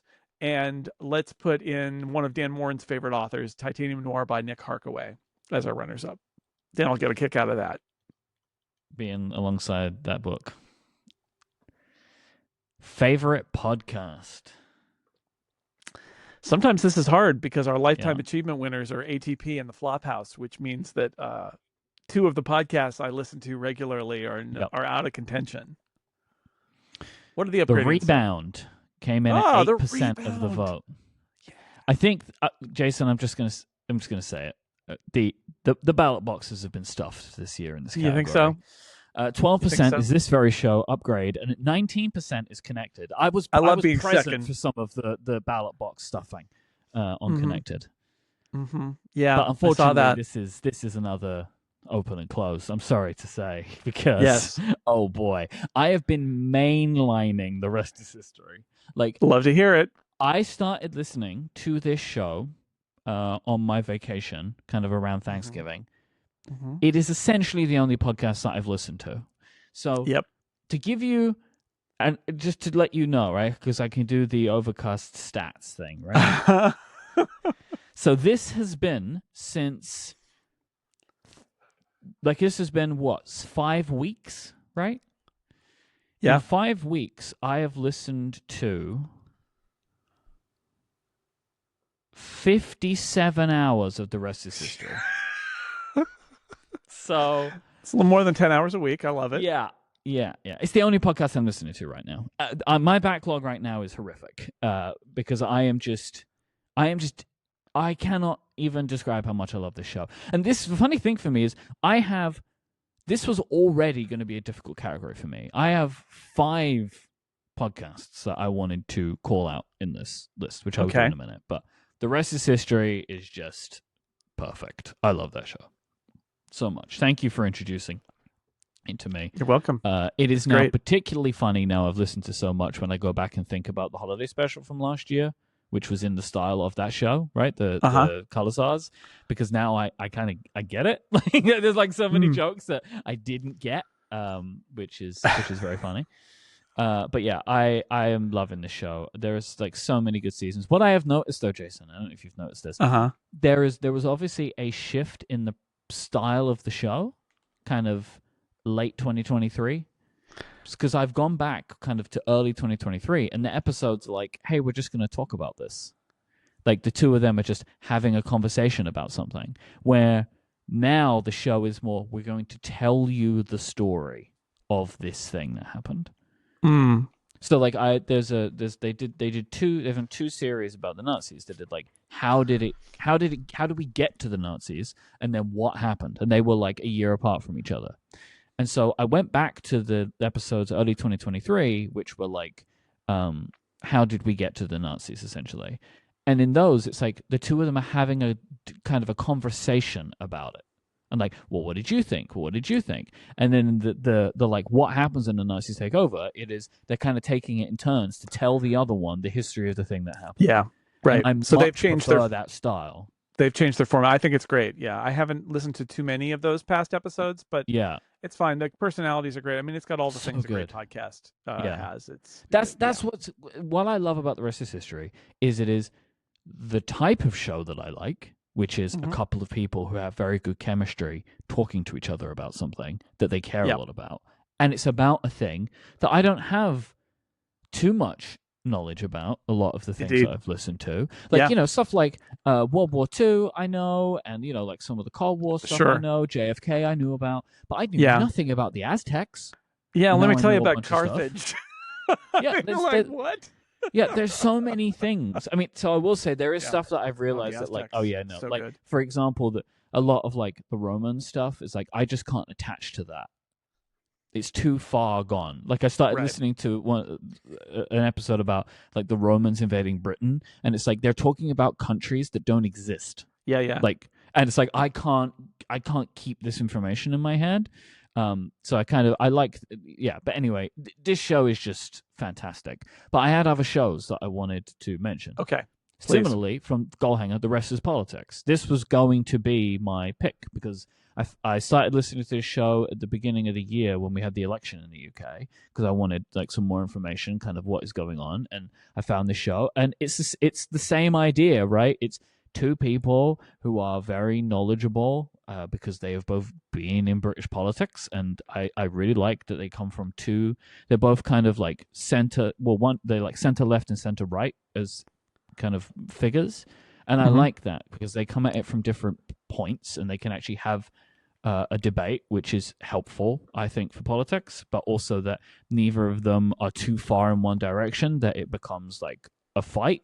So I really appreciate that show for that.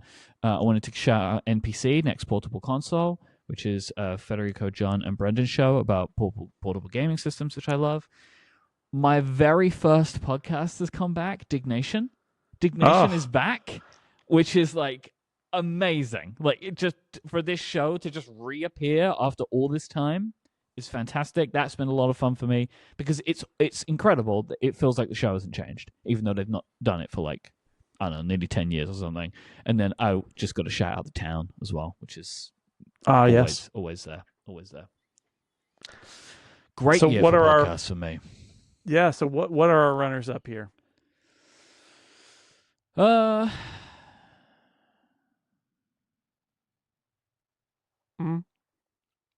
I would like to suggest The Rest is Politics because that was going to be my other vote, and then the other one can be whatever you want it to be.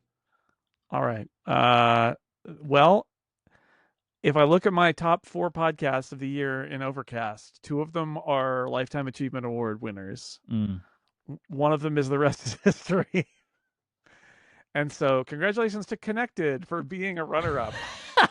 So the funny thing about this and why Stephen has been like really putting this out there is I think Connected is 1 win away from Lifetime Achievement. I think that's the situation. Yeah. But yeah, it ain't happening this time, I'm afraid. This episode is brought to you by Data Citizen Dialogues, which is a podcast, which is great. For starters, we've spoken about a bunch of podcasts. Data and how we use it is an ever-shifting landscape, but you know that because you're a listener of this show. If you like this show, you're probably going to like Data Citizens Dialogues. It's brought to you by Calibra, the leader in data intelligence. They are the one-stop shop in the latest hot topics in data. In every episode of Data Citizens Dialogues, industry leaders unpack data's impact on the world, from big picture questions like AI governance and data sharing to more nuanced questions like how do we balance offense and defense in data management. You'll hear first-hand insights about the data conversations affecting all kinds of industries, with guests sharing unique stories from some of the world's largest companies. Like in their episode, The Secret Sauce Behind McDonald's Data Strategy, which digs into how AI-driven tools can be used to support crew efficiency and customer interactions. I listened to an episode about how data is being used to improve healthcare at Memorial Care, and I really enjoyed how the episode was featuring the people that are actually kind of doing the work, so they could talk about the things that they have experienced of how they have to think about data security and privacy and all of the important things that will be needed to when you're working in healthcare, but then also how they're using the data that they get to improve the care of their patients. Be a part of the data conversation and start listening to the Data Citizens Dialogues podcast now. Follow Data Citizens Dialogues on Apple, Spotify, YouTube, or wherever you listen to your podcasts. Our thanks to Data Citizens Dialogues for their support of this show and all of Relay. We now move into favorite Apple product of the year. The Upgradians voted 10% for the M4 MacBook Pro, 16% for the M4 iPad Pro, and 33% for the M4 Mac Mini. Well, I don't know about you, Mike. I mean, a good year for Apple products. I got an angry bit of feedback from a listener because we were listing our favorites over at Six Colors. We were all listing sort of our favorite hardware of the year. And none of us chose to write up the super thin all-time winner M4 iPad Pro, which is cool. You know, I love how thin it is, and I love how bright that beautiful, you know, new screen is. It's all good. But I chose to write up the Magic Keyboard instead. And my reasoning was, if somebody told me I had to give up my M4 iPad Pro, what would be the one thing about it that I would miss the most? And it wasn't the iPad, it was the keyboard that goes with it, because I think that keyboard is so much better. But look, the iPad Pro M4 is great. Like, there are a lot of things to be said for it. I do love how thin it is. It's really good. I love it. You know, I use my iPad all the time. I bought an M4 MacBook Pro.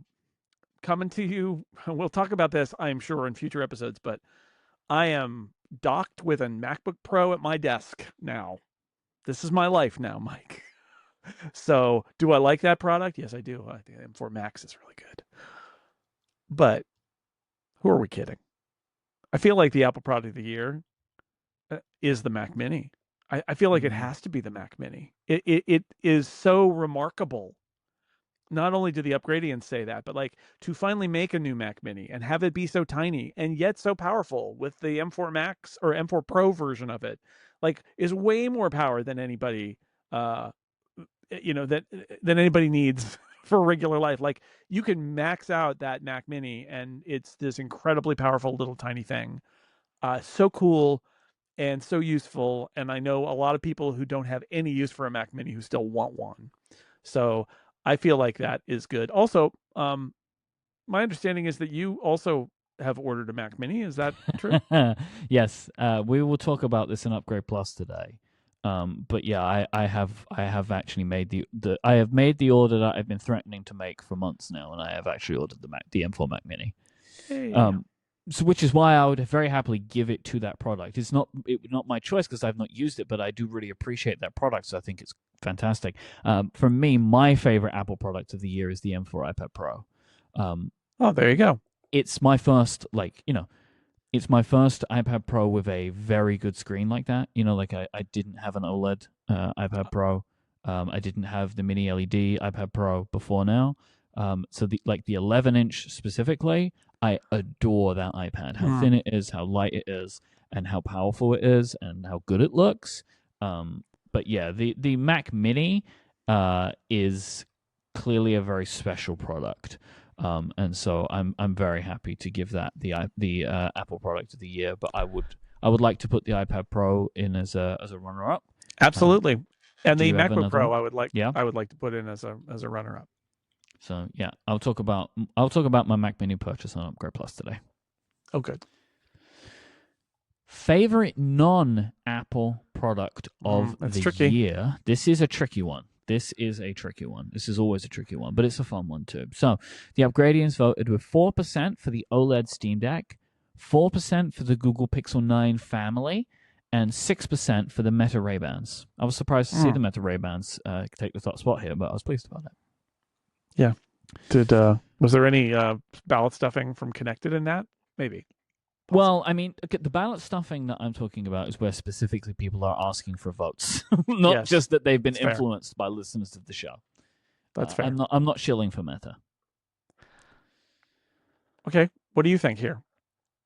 So I could make a case for the Meta Ray-Bans. I think they're a very interesting product. I like mine a lot.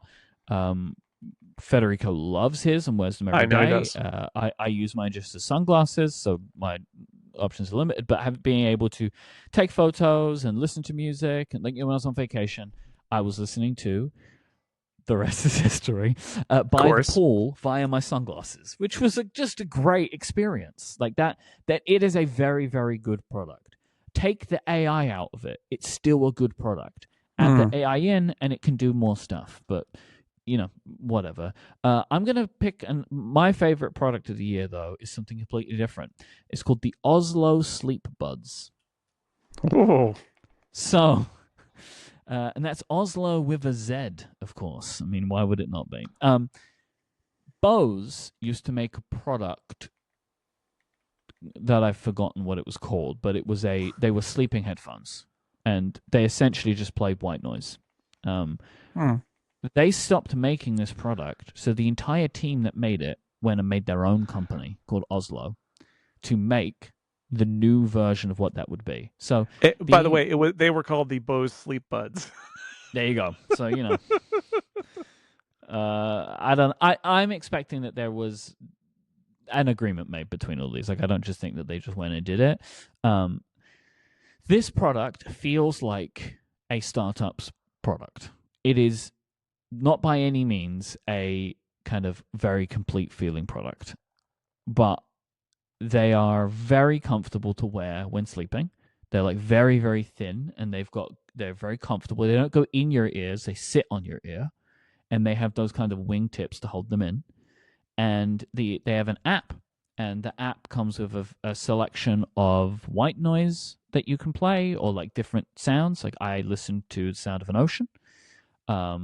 And I find them to be really comfortable. That you can also you can use them as Bluetooth headphones, so you could be listening to something else, you could be watching something else. They have a feature that I've not used, but I like that it's there, and I've seen mixed results. But some people say it works, and some people say it don't. That it detects that you've fallen asleep and pauses what you're listening to, and it activates the white noise.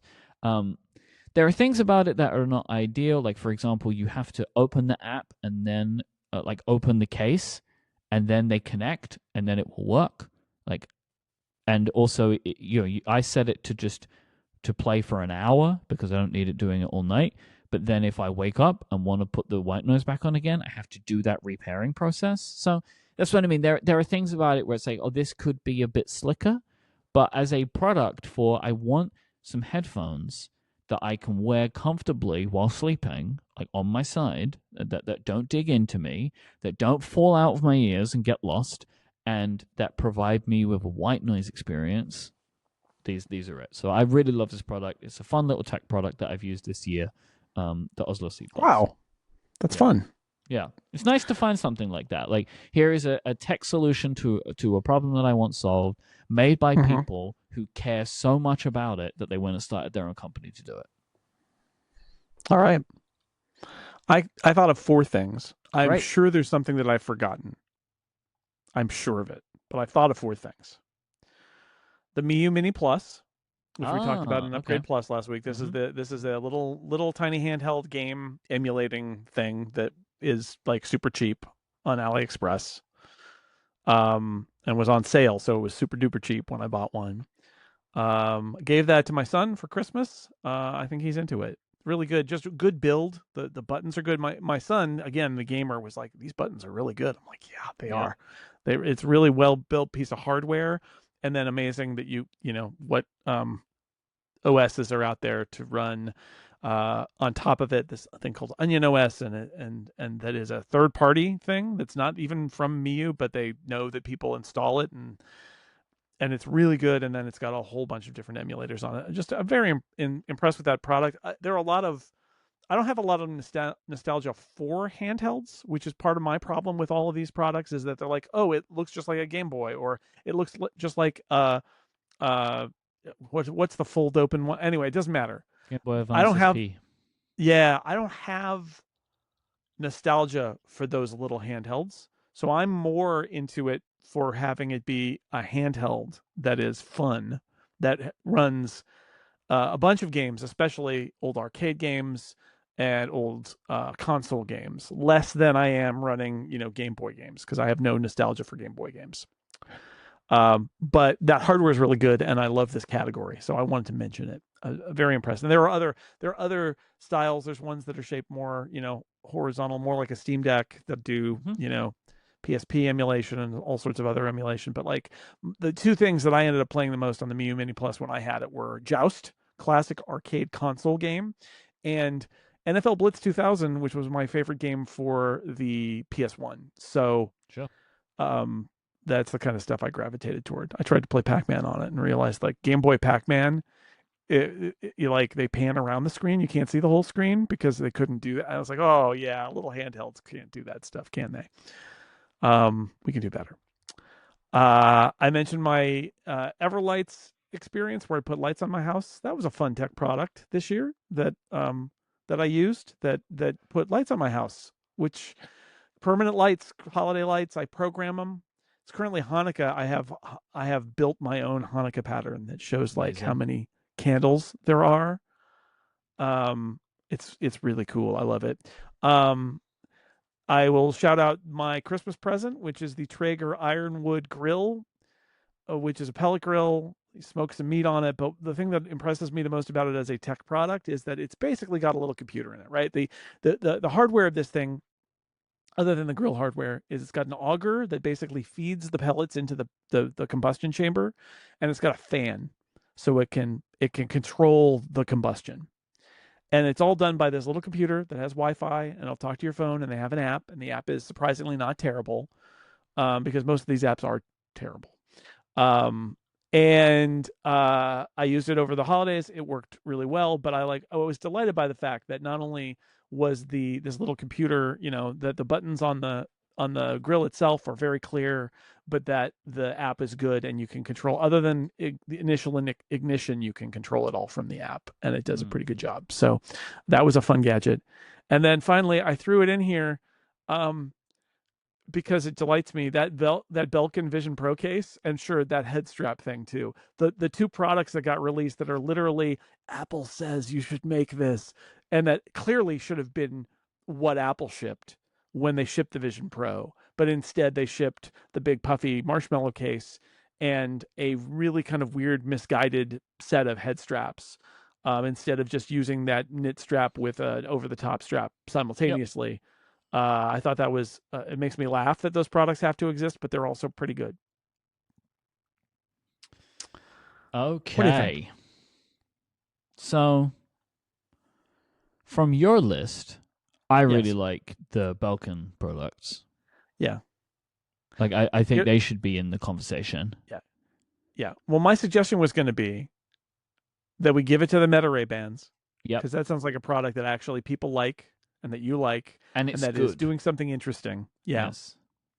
And then we can make your Sleep Buds and the Belkin stuff the runners up. Love it. That's fun. What a fun category. Mm-hmm.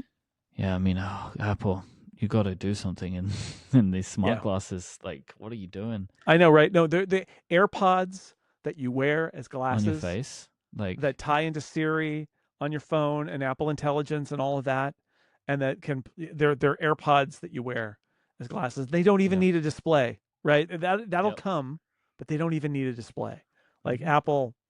Yes, I don't say this that often, but I think I said it a few weeks ago, and I'll say it again here, which is, if I were at Apple in a position of authority, I would say, we'll draw on the inspiration of the iPod. By the end of 2025, we need, by the holidays of 2025, we should be shipping AirPods glasses. Yeah. Period. Make it happen. I don't care. Like, take the innards of AirPods and honestly, if you're working on a new version of AirPods, stop, put it on hold and do this instead, because AirPods are great. The existing shipping AirPods are fine. Stop it. You can build a product and get it going and ship it by the end of the year. Let's use all the power within Apple to make that product happen. And miniaturize the work that you did to get the speakers in the Vision Pro, right? So you know how to do that. It doesn't need to be that good, right? Like you know how to make a speaker that fires into the ear, right? Like, or you did a bunch of research about bone conduction and decided not to go for it. Maybe that works for these and you could use that instead. But the guts of it are going to be AirPods. That's all. And ship it. Like, do it now. I don't understand. This is one of my frustrations. I know that Apple is a big company and things are complex. I get it. But one of my frustrations about Apple is that, and it may be to their overall harm in the long run, is they seem incapable of doing something with speed. They seem incapable of making things happen that are obviously weaknesses, addressing them quickly. They didn't address the butterfly keyboard, for example. That's a classic example. But I would argue the smart home stuff, like they're talking about this display. How long has it been since the Echo Show came out? Like, this was an obvious place for them to go years ago. And they, I guess, decided not to, or they just decided to put their toe in it. But like, they could have made that product happen. And this is another case where, like, look, Meta figured it out. AirPods but glasses. And I don't know whether it's like, well, no, we thought about that and decided not to do it. And so now that Net is doing it, we're really never going to do it. Well, that's stupid. That's stupid. And it's not the Vision Pro. It's a totally different approach to putting something on your face. But it, for people who don't want to wear the AirPods, they could wear this instead and they get an AirPods experience. It really is. That's why I described it as AirPods glasses, because think of it like that. And then Mark Gurman comes out and says, yeah, they're looking at that. It'll be out in 2 or 3 years. I'm like, what are you doing? What are you doing? Too slow. Worst gadget or most disappointing technology. The Upgradians voted with 11% for the Vision Pro, 12% for artificial intelligence as a whole, and 15% for the humane AI pin. Woo, the humane AI pin, which was introduced in 2023 but shipped in 2024. The humane AI pin won this category in 2023. Amazing. Yeah. Amazing. Which honestly makes this really tantalizing as a possibility to give it the award twice. But I want to make a pitch. Okay. Image Playgrounds. Oh, wow. Image Playgrounds is the most disappointed that I have been in technology this year. Like, I've said it. Listeners of this show have heard me say it many times, so I'm not going to go into it in a lot of detail, but I just think that I don't think a lot of people write in Apple Intelligence, but not enough to get into the thing. But like, I don't think Apple Intelligence on the whole has been bad, but I think Image Playgrounds is bad. I think it is not a good use of this kind of technology. It's not good enough, and it undermines, in my opinion, some of the good work that Apple have done, like with Genmoji, which is a fantastic thing. I think it is really great. I think that Image Playgrounds is just not worth it, and so they shouldn't have shipped it. And so I'm disappointed in that feature. Yeah, I mean, I don't think it's very good either. It's absolutely true. I mean, I guess if you got your hopes up, the Vision Pro is disappointing, but I think it is exactly what we thought it was initially, which is a developer kit. I actually think it's kind of great, but nobody should buy it, right? Which is, am I disappointed by that? No. Pro is exactly what it should have been. The things that have been disappointed is what came after. That wasn't well, some of it's Apple, but not the hardware. Yeah, there wasn't enough content. There wasn't enough apps. Yeah, like they can to a point do better in these areas, but like the Vision Pro specifically, it is exactly what was promised and maybe better than. Like, it's just like hardware, software, how it works, but it is the content that was the thing that was a failure to it. Yeah, I agree. Um, well, I'm okay with Image Playground being the winner in this category because I agree. I am disappointed in Apple for it, and I find it using it eternally disappointing. I've only ever shared things to laugh at them. Yeah. I've only ever used things to share them and laugh at them because I am unhappy with all of the output, and I'm Mm-hmm. especially unhappy that they centered caricatures of people in your photos library Yeah. instead of centering generic people, which Yeah. are in there, which I totally even missed that it was in there. I mentioned this a couple weeks ago that it had to be pointed out to me by frenemy of the show, Griffin, that um, that there is this appearance thing. But like, think about that. Apple wants you to make caricatures of your friends using its ML models, like, and they're not good. Yeah. I just don't like it. I don't like anything about it. No. When again, Genmoji is really good, works good, and I laugh with it, not Yeah, at it, because I can make makes funny things with it. yeah, it's funny. Yeah. Yeah. Have you seen the ad? There's a great Genmoji ad, I TV haven't ad. seen it. No. It's great.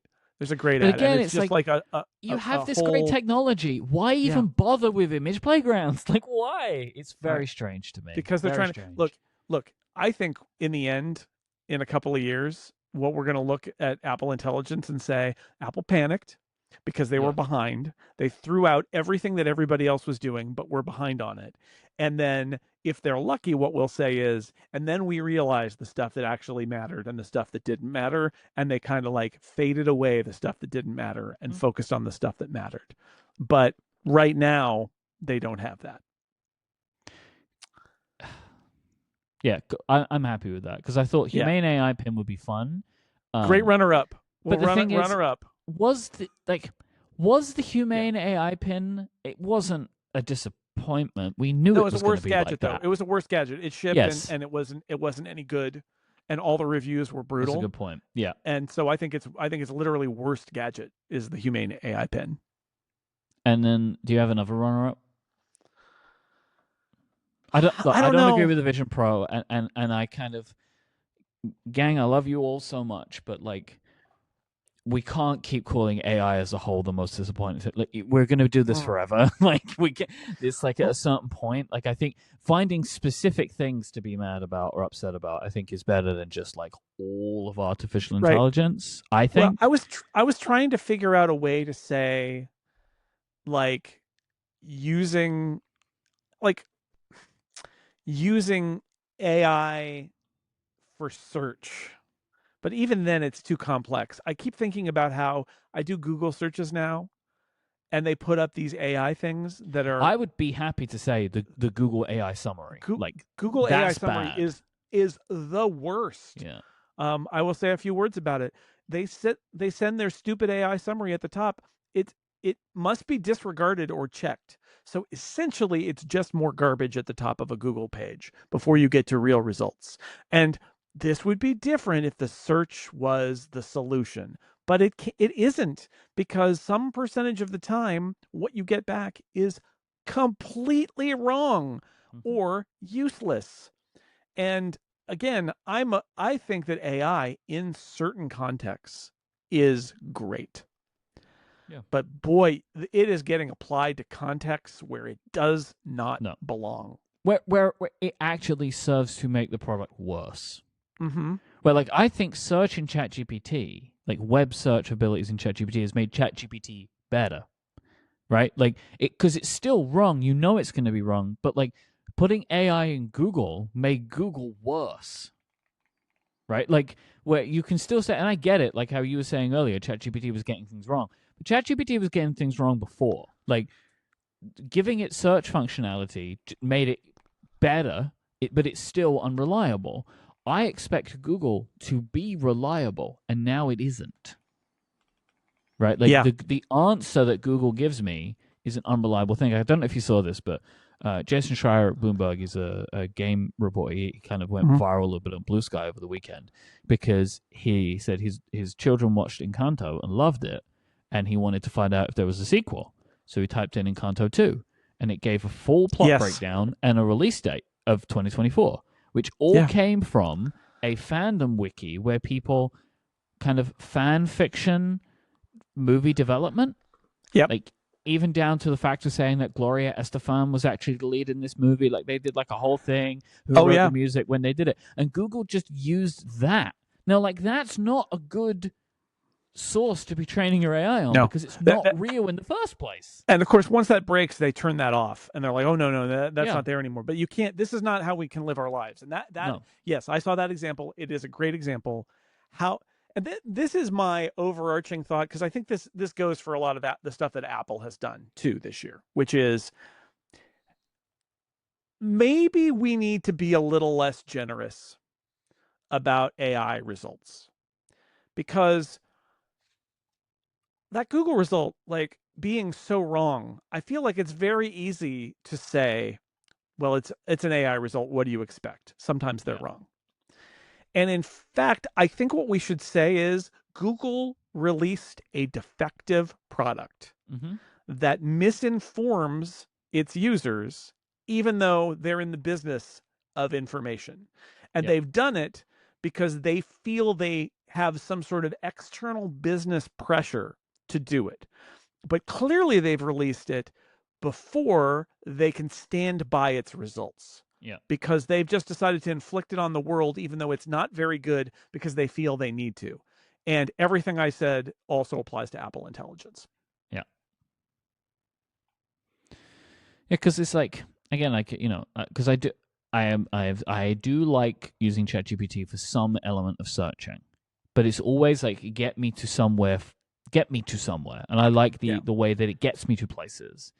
AI is great when it is assisting people who know it is assisting them, and providing information as a tool, as a part of a bigger nutritious breakfast. But we go to Google for answers. And the people who are using it don't know that it's an assistive tool, and it's being presented to them as a fait accompli, as a this is your answer. And that is, I think, the worst thing about AI right now, is that it's being presented by companies as the answer, when in fact it's best used as an assistant who is going to bring you things that you scrutinize. But that's a complex message, and a lot of people don't want to scrutinize anything. They just want the answer. Okay, fair enough. But if you're giving them the wrong answer, you're not solving their problem. You're making their problems worse. And that's where we are with a lot of AI stuff right now. So let's do that. I think there are specific, very good complaints, but I just think, like, all of AI, I don't believe is like just like a good, like just an easy thing to say. But we all have our different opinions on this, and that's great that we have our different opinions. Okay. So Image Playground is the winner. We'll put the Humane AI Pen as a runner-up. And how did you describe the Google? You had the right official Google AI summaries. Let's do that as a runner-up. So we go to most life-changing hardware. The Upgradians voted 3% for the AirPods Pro 2's hearing aid features. Pretty strong. 4% for the Apple Vision Pro. And 12% for the Apple Watch. The Apple Watch is always up the top of the lists here, which makes sense, because if you've just gotten an Apple Watch for the first time, your life just got changed, right? Like, and it'll save your life. It does that. Yeah. Yes. I'll throw the M4 MacBook Pro onto the pot because it changed my life, because I'm working in a completely different way now with one computer instead of having two. I'm going to make a case for the Vision Pro. Okay. Because this is where it should have been, right? This is when, before this year began, if you think about what product, what category could the Vision Pro sit in, most life-changing hardware could have been it. So for me, the Vision Pro has been a huge part of my year, right? Like, it's been a dominant thing that has occurred throughout the year. I traveled to America and had a great trip. I got to meet Tim Cook and Greg Joswiak. That was pretty fun. And I would say then the product has helped me stay better connected with friends and colleagues, right? Like we spoke about earlier. It's been something which has been very interesting to track. It's been a good story that has been, like, worth tracking the whole way through the year. It didn't change everything the way that I thought it would, but I think has made a big impact This is not. I'm not really pushing for this, but this is my kind of like how I could say that it has been a life-changing piece of hardware this year. Okay, I can go with that. I don't think that the Vision Pro has changed my life in any way. I think it's got a lot of interesting potential. I like it. I think it is a great cutting edge piece of Apple hardware that just is basically an experimental piece of hardware now. And fine. That is what it is. I'm happy to have it in the mix. I'd like to put the MacBook Pro in the mix. And I think the AirPods Pro 2 with hearing aid is actually really resonates with me. Like that is kind of what this category is about. Yeah, I'd say these three. I think we could give it to the AirPods Pro 2. Yeah, I agree. And then have the MacBook Pro and the Vision Pro in the mix as the runners up. I agree. Because that is, again, it's like it's not a thing that I need, but I did the hearing test and was really impressed by that. And I hear about how it could be used for people, and I think that is an amazing thing. And if I ever get to that point, I feel confident and comfortable in knowing that there is already a solution that I have in my pocket that can help me. And it's just similar to how I feel about a lot of the health stuff that Apple does. Is like I'm just very happy that the products that I already choose to wear and use have these features in them. And so this is just another great example of that. I agree. Favorite tech story? Upgradians. 5% of leaving Twitter for Mastodon or Blue Sky. 7% Apple under DMA. And 9% Apple Vision Pro. So I would just say copy and paste what I said about the Vision Pro into this one too, because that is my favorite tech story of the year. All right. My favorite tech story of the year is actually the surprise reveal of the M4. Okay. In iPads when we thought that the M4s would go in computers, like Macintosh computers. And instead they did this M4 reveal with the thin iPad with the great screen, but the fact that they had the M4 in there, I think that was it.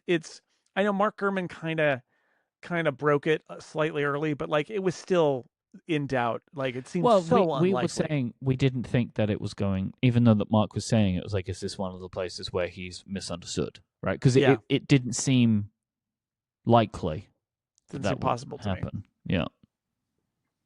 So I think that was my favorite story of the year. Although, for some definitions of favorite, Apple adapting to the DMA this year was interesting. We talked about that when we talked about Delta. It's not just the DMA, but reacting to it by doing things like making emulators allowed and all the changes that they've had to make at marketplaces and all of that stuff has been interesting to track and continues. Sure. I don't know if I'd call it favorite though. I'm not sure I would either, to be honest. I think. What do you think? Well, I mean, for me, I think the Vision Pro it would take it here for me. This is the year where the Vision Pro was just an announcement last year, and this year it was real, and we've got the good and the bad about that. So I'm fine with Vision Pro being the winner. I would like to put the M4 reveal as a runner-up. And what should our other runner-up be? We could put the DMA one in as a runner-up because it has been a big story that's gone throughout the year, and I can understand that some of the things that have come out of it have been either interesting or good, but also there's just like a lot of press releases from institutions that are just upset at each other, which can drag you down a bit. But favorite is an interesting word here because the other one I was going to nominate was the fall of Intel, but I don't consider that a favorite, right? I think it was a really interesting story. Yeah. I mean, that could go in the next category. Oh boy! I mean, tech screw up over the course of a decade, I guess. Let's put in Apple adapting to the DMA. Yeah. As the runner-up. All right, and so we come to our final category in the 11th annual Upgradies. Favorite tech screw up: the Upgradians X at 5%. Which is sure. I'm just gonna say on that, like I know what you're saying, but also he got what he wanted. Like, Mm, I don't turns out. I don't think he screwed up. Like, people left, but I don't think he cares. I think he's going to lose a lot of money, and I'm not sure he cares about that either, because it's No. doing exactly what he wanted it to do, which is feed his ego. Like, for me, the screw up. I mean, if you want to just say the name of it, yeah, I would agree with that. But like, all of the screw ups had already happened before this year, and Yeah, this year we yeah. saw like he got something out of it. 13% CrowdStrike update failure that took out the entire world for at least a day, Yep. and then at 15% is the humane AI pin. Hey, it's the AI It's back pin. again. It's back again. Okay, let me contribute to this, because I also think the CrowdStrike situation is my favorite screw up of the year. I was on a plane when CrowdStrike happened, Wow. landed and got all these texts about, oh no, are people going to have trouble getting where they need to go for the relay event in the UK? Oh my gosh, yeah, it was And happening then. Yeah, yeah, yeah, yeah, and yeah. I was Yep, yep, thinking, yep. yeah, no, I was flying to the UK. And I got to Heathrow, and they're like, "Oh, will you even be able to get your continuing flight?" Which we did. We had literally no impact on us. But here's the thing. One of my favorite things in the world is how basic computer technology can completely fail us in ways we don't expect, and in ways that we see in the real world. And I'll Mm-hmm. give you a concrete example, which was we were in, I think it was when we were in Denver visiting my brother-in-law this summer, because they have a new baby. We're driving down the highway.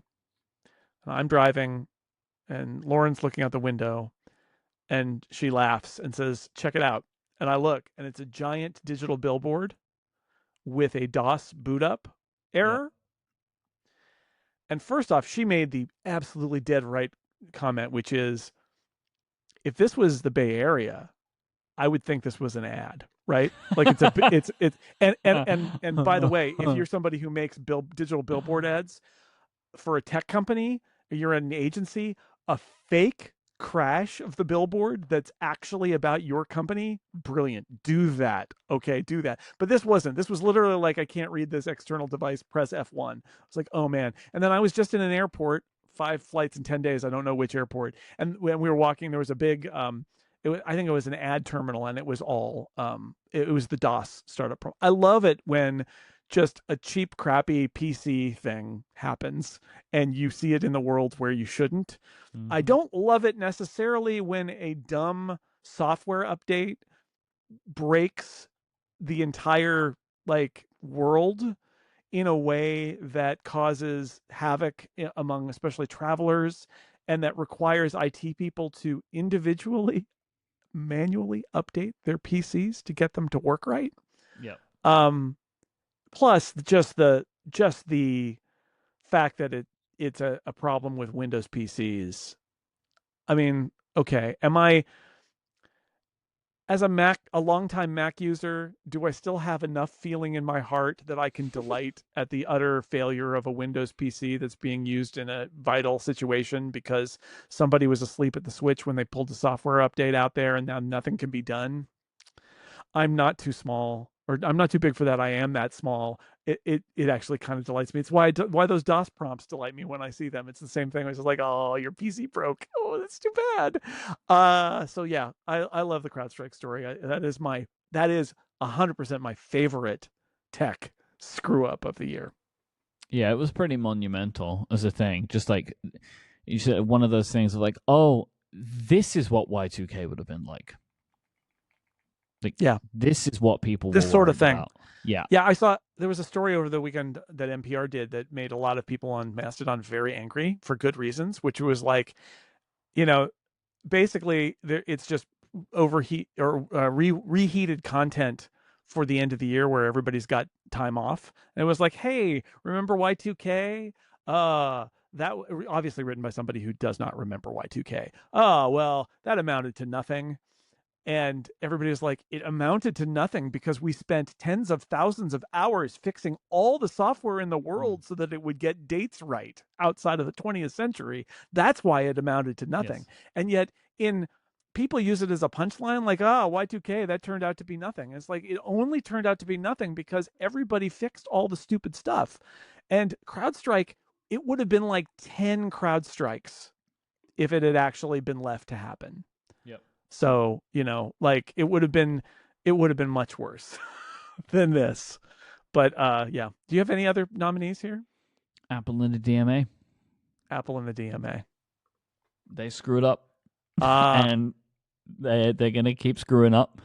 And it's going to keep getting worse. And it's going to get worse and worse and worse because they screwed up, and then they could have taken that time to try and meet these people where they wanted to be met, and they've decided not to, and instead decided to dig their heels in, and so it's just going to keep getting worse. We've been doing our special episodes, so we haven't had a chance to talk about it yet. Yep.